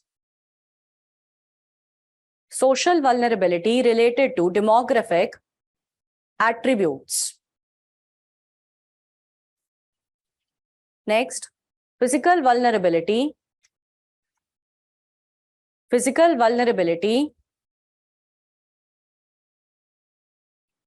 related to infrastructure.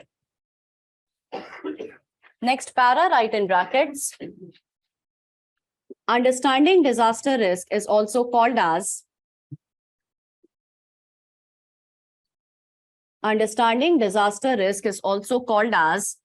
hazard risk vulnerability assessment.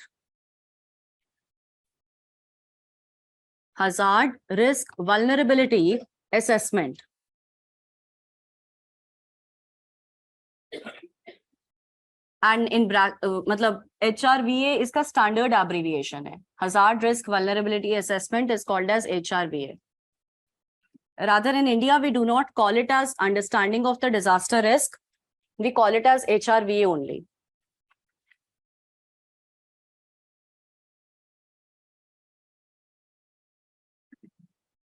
Now understand. Sendai says that the disaster management has to start off with understanding the risk, acknowledging the disaster risk. And disasters, include two things, hazards as well as vulnerability. So first is identifying which parts of the country are vulnerable to what kind of hazards. For example, in India, we have seismic hazard map of India. Now, this seismic hazard map divides the entire country into 4 seismic zones. 2, 3, 4, 5. Seismic zone 5 has regions like Andaman Nicobar Islands, has Himalayan region as well. So seismic zone 5 is one which is seismically most active in our country. And on what basis is the seismic hazard map given to us? The basis is the tectonic setup of the country, the active plate boundaries of the country, the rate of plate movement of the country, the past history of earthquakes in the country. So based upon the geographic profile of a country, we have a seismic hazard map because hazards are always geography specific. We also have a flood risk map. Ab ye flood risk map ya drought risk map, this will be based upon climatic conditions of a country. So when we say hazards are geography specific, this geography could be to do with the physiographic conditions of a country or climatic conditions of a country. And now delineating or identifying which regions vulnerable to what kind of hazard is hazard zonation mapping. Countries have hazard zones map. Hamari apni country mein, bache, we have cyclone risk map, we have flood risk map, we have landslide risk map. So we have done hazard zonation mapping for host of hazards in the country. The major ones, we have done that. Right?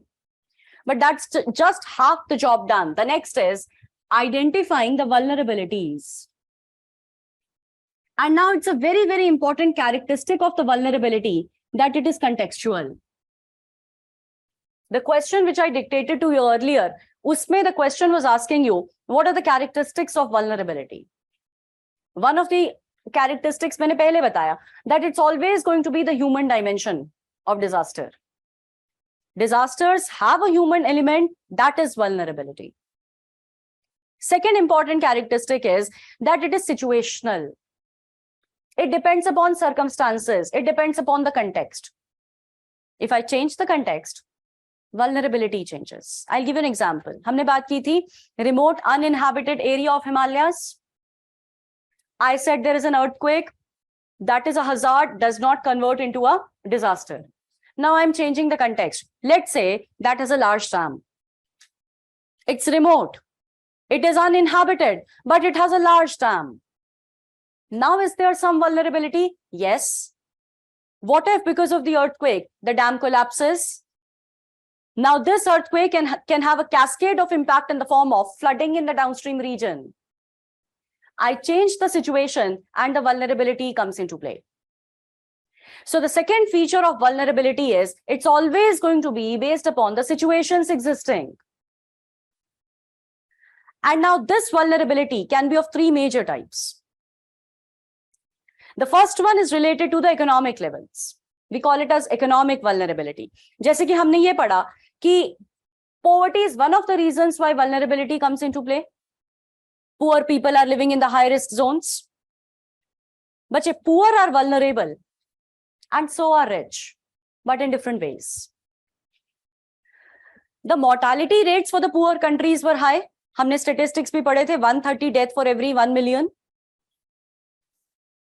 Rich are vulnerable because they have too much at stake. They have too much to lose in terms of economic investments made by them, not in terms of human capital to be lost by them. Every year, जब assessments होते हैं of the economic losses borne by the countries because of disaster, US tops the list. US neither has highest number of disasters nor has most mortality, but economic losses are highest over there because it has too much of investments into its infrastructure, which collapses because of the disaster, and so their economic losses go high. So poor are vulnerable in the terms of lives being lost, and rich are vulnerable in the terms of economic losses borne by them, but both are vulnerable related to their income levels. So that's the first kind of vulnerability. The second is all about our infrastructure, power infrastructure, telecommunication, transport, जितना भी हमारा infrastructure होता है बच्चे, हमारी basic services also, our digital services, our digital infrastructure. So the second type becomes physical vulnerability. And the third one is social. Social is related to certain groups of the population who may be having a higher degree of risk as compared to others or as compared to average. For example, whenever disasters occur and our response forces go to that location, which are the first sections to be rescued? It's children, elderly, persons with disabilities, and women. These four sections. Because these four sections themselves may be incapacitated or less competent to carry out their own rescue relief. So now they become those population groups which are high on vulnerability with respect to their social, the social composition of the society. So that's the social vulnerability carried by these four groups: elderly, persons with disabilities, children, and women. So Sendai says that the very first aspect about disaster management, it all will begin with that ability of the government and of the people and of everyone to acknowledge the risk, to analyze the disaster risk. Joshimath happened because of inability of the successive governments to understand the risk. They could not understand that this region, which is loose and consolidated earthen material, will not be able to bear that much of load. And from there they went wrong. Dekho, sabse pehle one, it's the ability to understand the risk. Then only the measures will come into place. Then only the solutions will fall into place, or the corrective measures will come into place. Everything failed. Governance failed. Environmental sustainability failed. Everything failed over there because of inability to understand the disaster risk. Now, once the risk has been understood, now Sendai says there must be effort to manage this risk. And for managing the risk, Sendai says governance is critical. Write down second. Managing risk.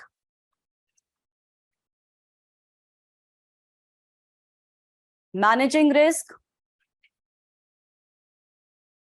by strengthening governance. By strengthening governance. लिखेंगे. Governance refers to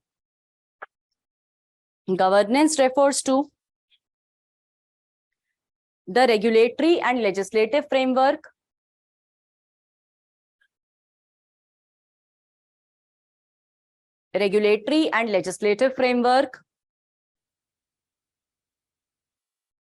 along with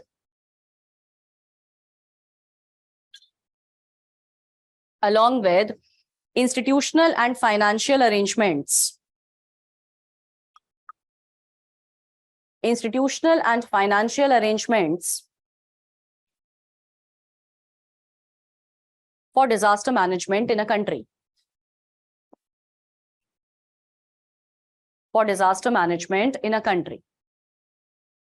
Now understand. Governance refers to a couple of things. Governance means the rules and regulations a country has, the legal framework which a country has for disaster management.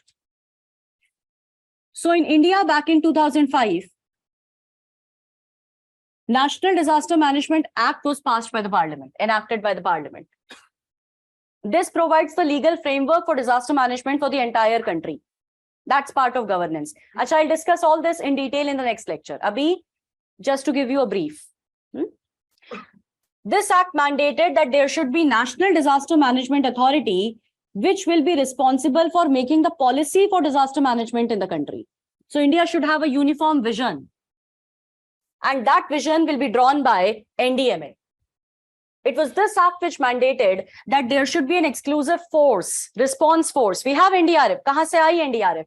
The act mandated that there should be a response force in our country, trained for it and dedicated for it. This act provided for funding arrangements, because if everything is to be done, it's going to be technology intensive. It's going to be fund intensive. So this provided for the funding arrangements. So now governance boils down to the functions related to disaster management. Those functions will be elaborated upon by the legal framework.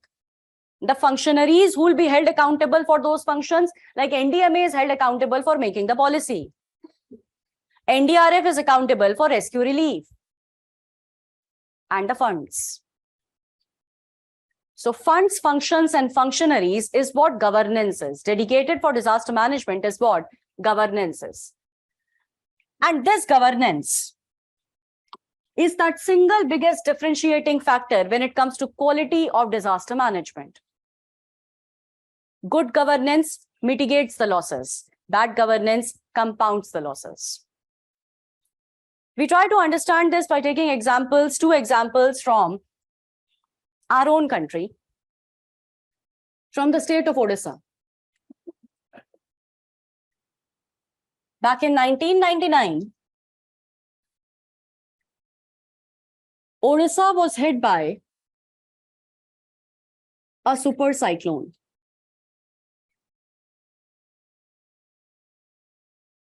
Class, I want you to know two things with respect to cyclones yourself.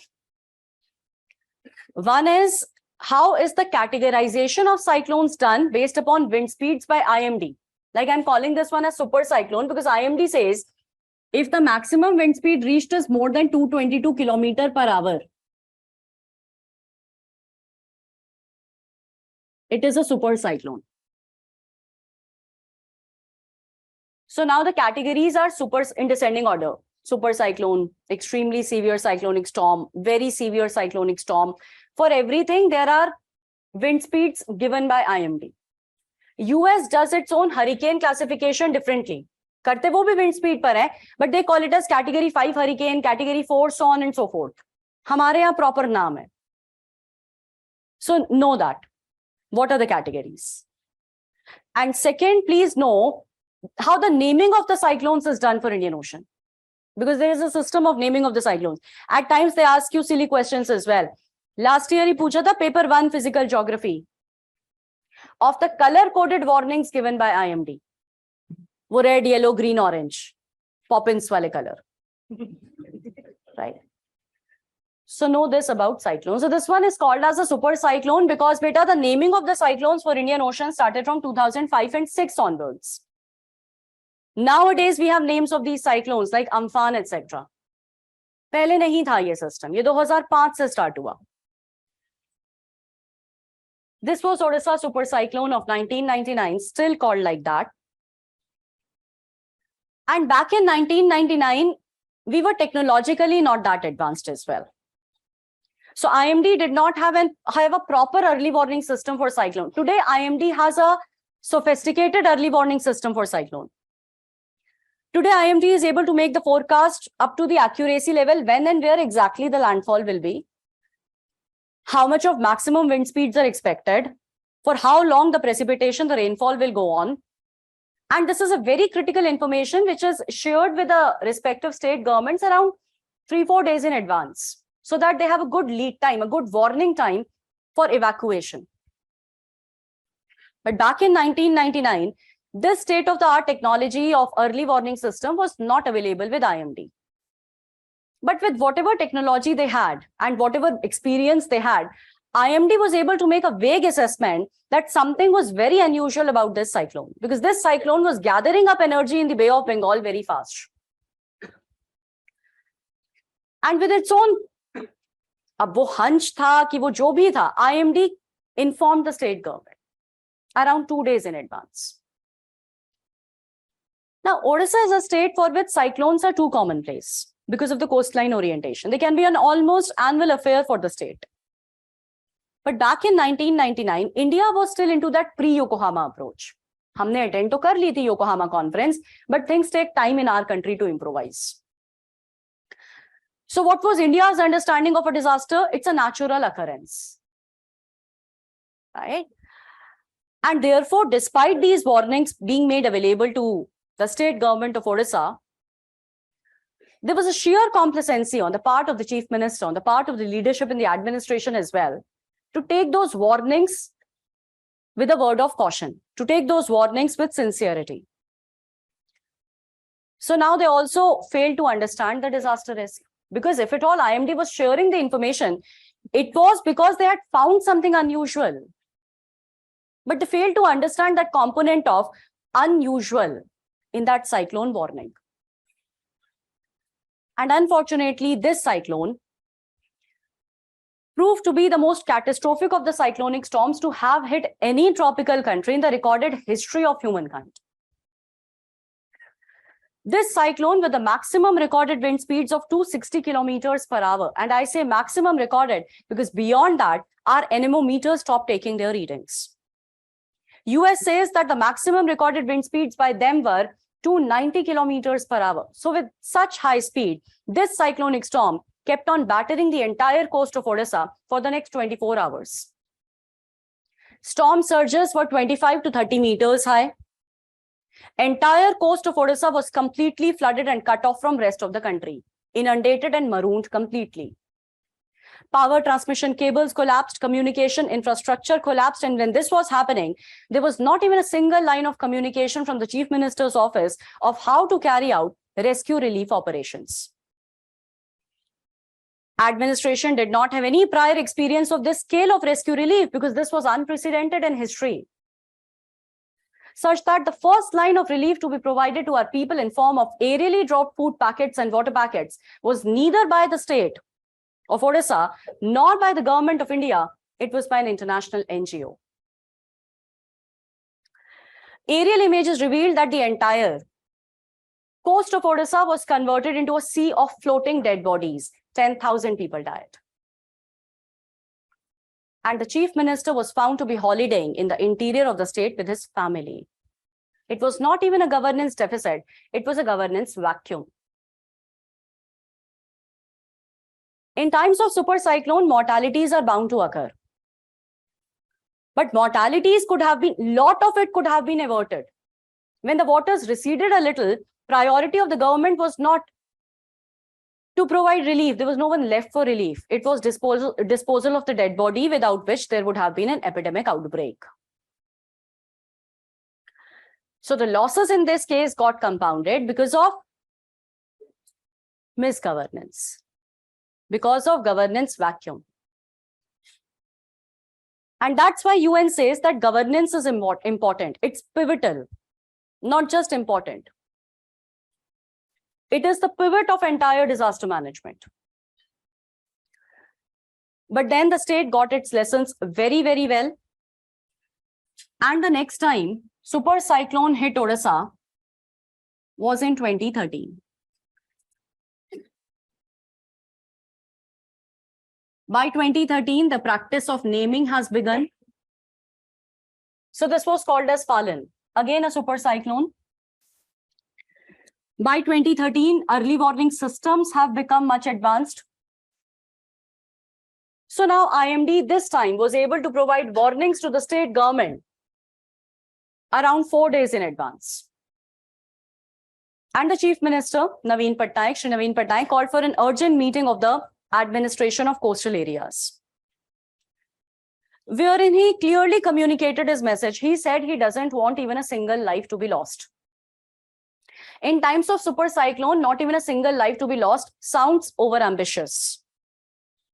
But with a clear communication from the top of the leadership, administration very well knew Chief Minister this time meant business. And now the administration of the state got into action, such that in the next 24 hours, Odisha carried out largest evacuation drive any country, forget even state, any country has ever carried out for disaster management purposes.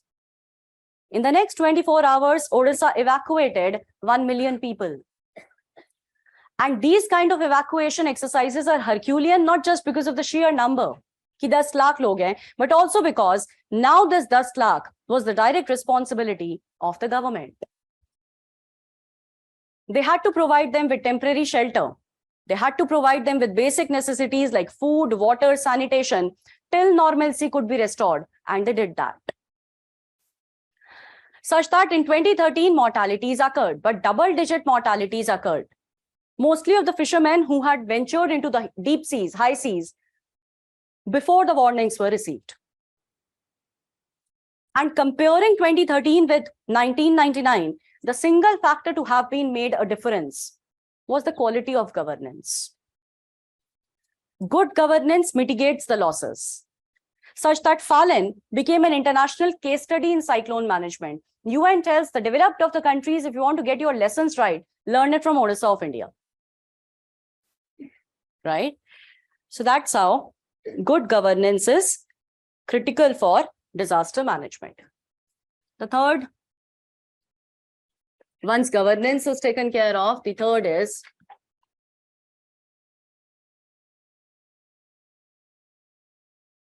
investing in DRR. What is DRR? Investing in DRR for resilience.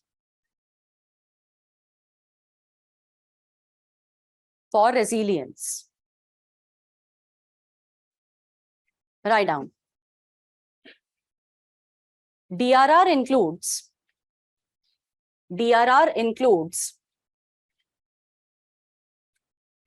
structural and non-structural measures.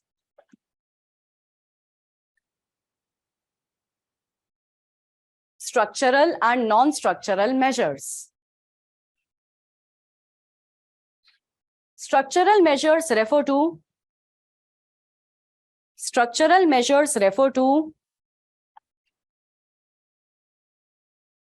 technological solutions, technological and engineering solutions, technological and engineering solutions to reduce the risk of disaster.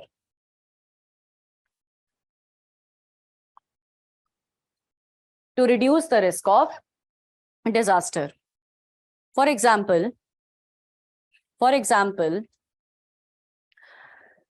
seismic shock absorbers, seismic shock absorbers for earthquake resilient buildings, for earthquake resilient buildings. Another example, tsunami walls and sea walls, tsunami walls and sea walls for low-lying coastal areas, for low-lying coastal areas.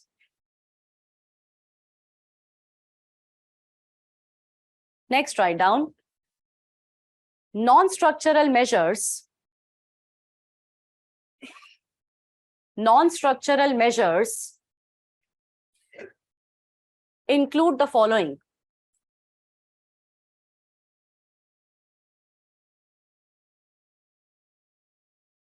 Include the following. First, bioshields, bioshields, that is ecosystems safeguarding against hazards. Ecosystem safeguarding against hazards.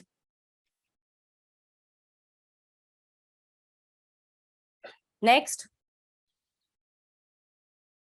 techno-legal framework,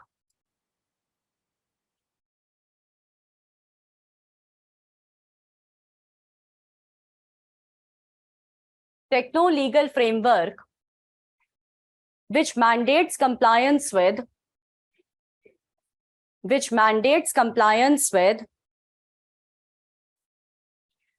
guidelines, which mandates compliance with guidelines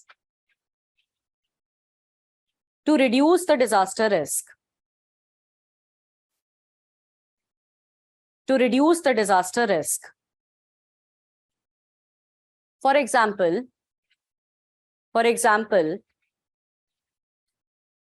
guidelines for scientific land use planning. Guidelines for scientific land use planning.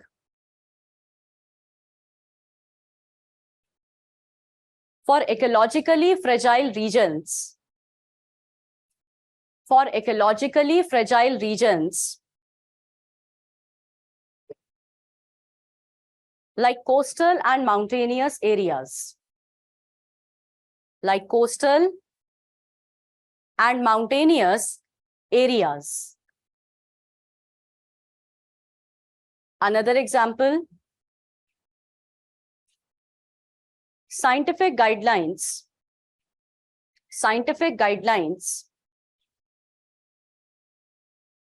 for town planning and urbanization.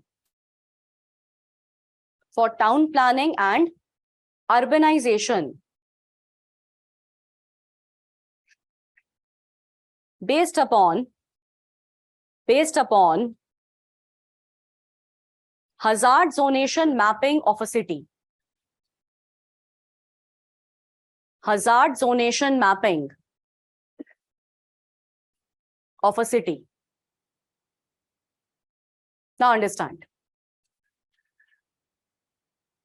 Sendai says that DRR and resilience are positively correlated to each other.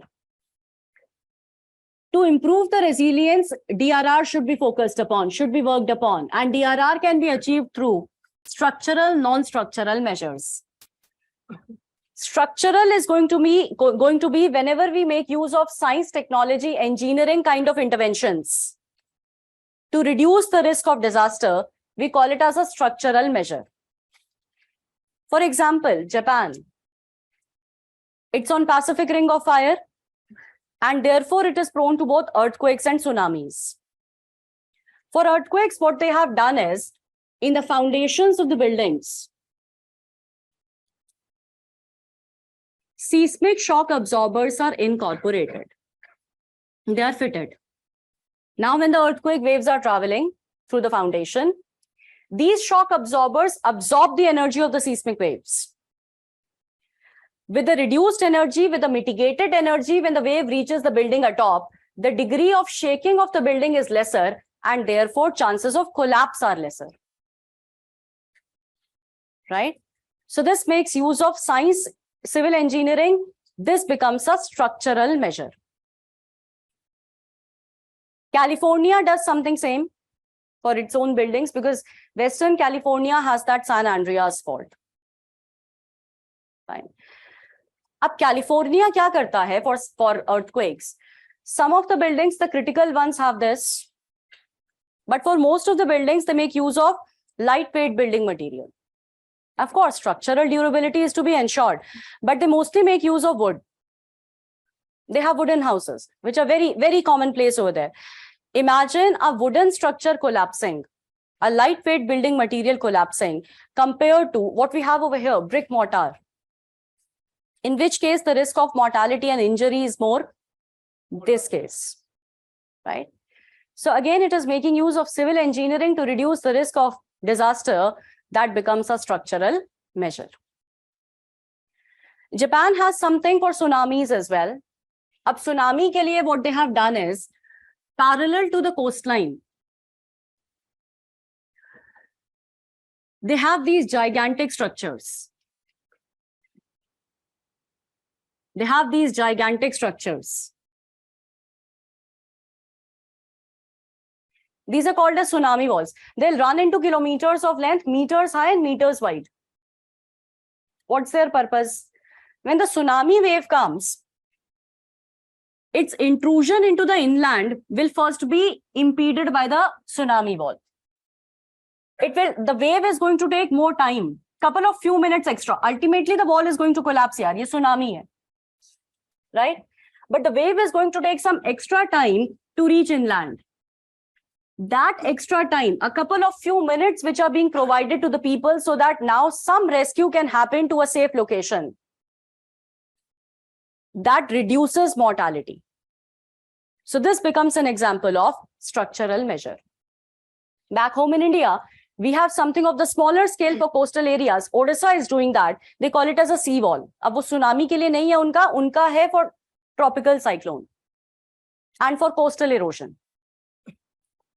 So with climate change, both coastal erosion and tropical cyclones have increased.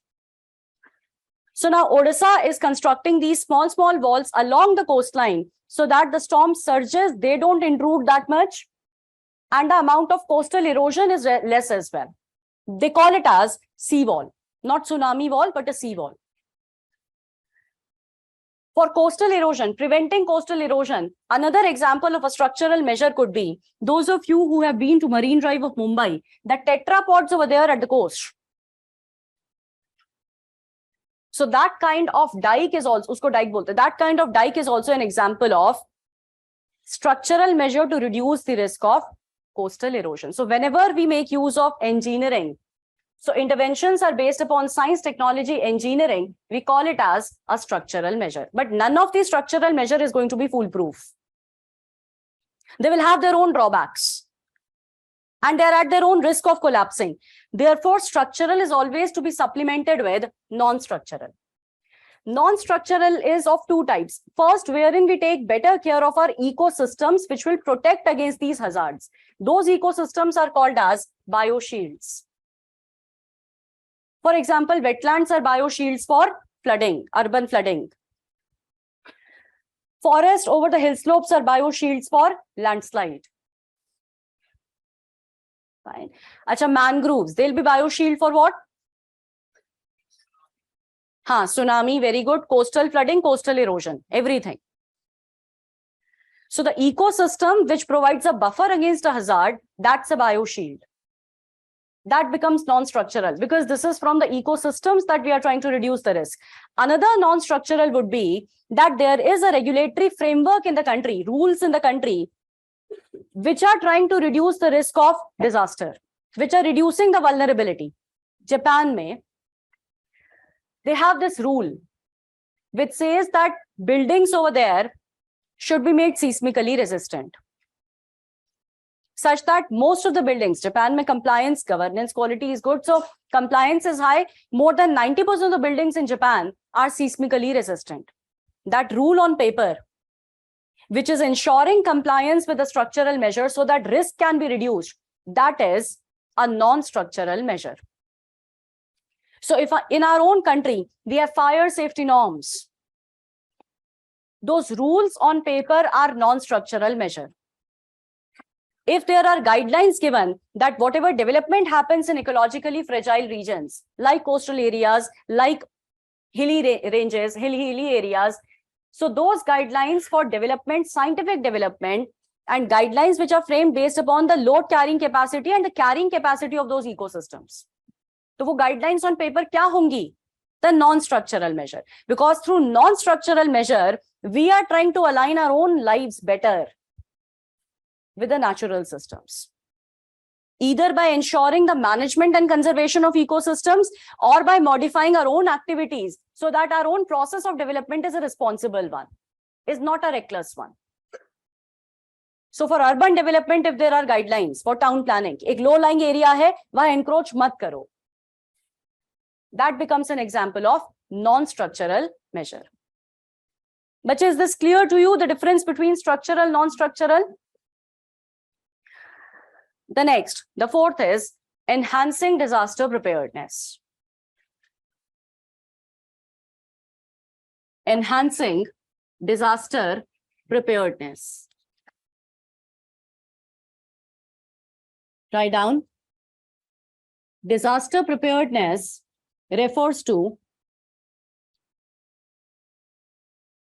the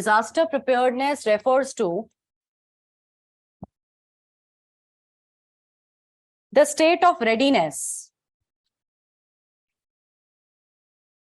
The state of readiness to face an impending disaster. To face an impending disaster. Impending disaster. It includes the following. It includes the following. First, multi-hazard early warning systems. Multi-hazard early warning systems to provide forewarnings or advance warnings. To provide forewarnings or advance warnings so that timely and effective evacuation is possible. So that timely and effective evacuation is possible. Evacuation is possible. For example, cyclone early warning system, cyclone early warning system, tsunami early warning system, etc. Cyclone and tsunami early warning system.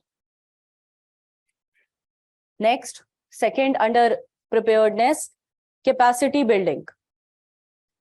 Chat window open kar do. Capacity building. Through logistical and human resources,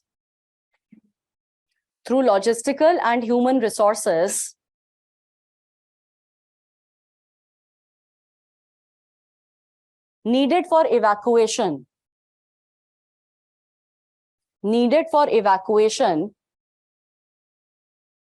before the disaster, and rescue and relief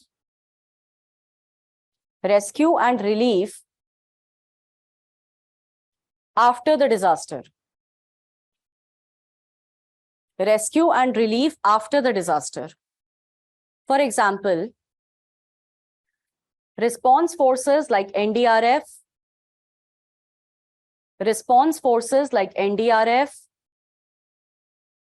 fire brigades and firefighting staff, fire brigades and firefighting staff,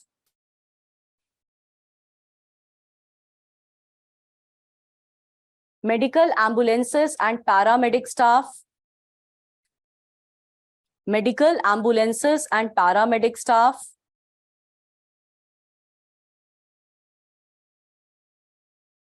cyclone shelters, etc. Cyclone shelters or temporary shelters, etc.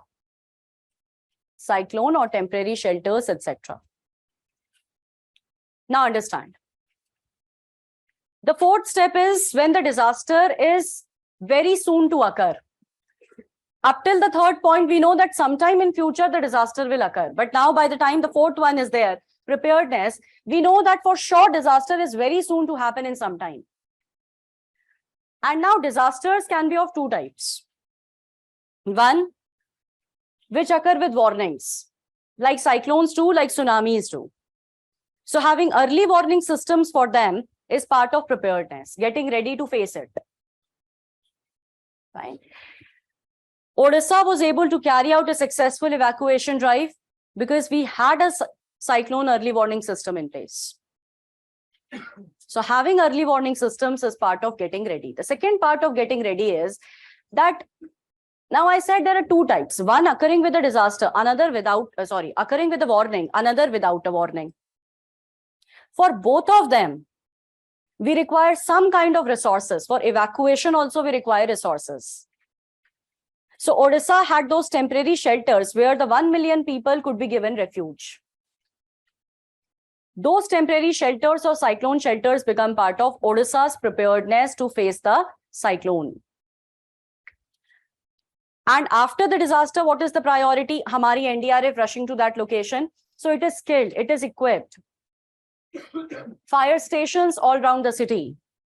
Firefighting staff trained for fire accidents, equipped for fire accidents. Paramedic staff with their medical ambulances to provide the first aid and initial care to the people. That's part of preparedness. So whatever we need before and after, immediately before and immediately after, that's capacity building. That is part of preparedness.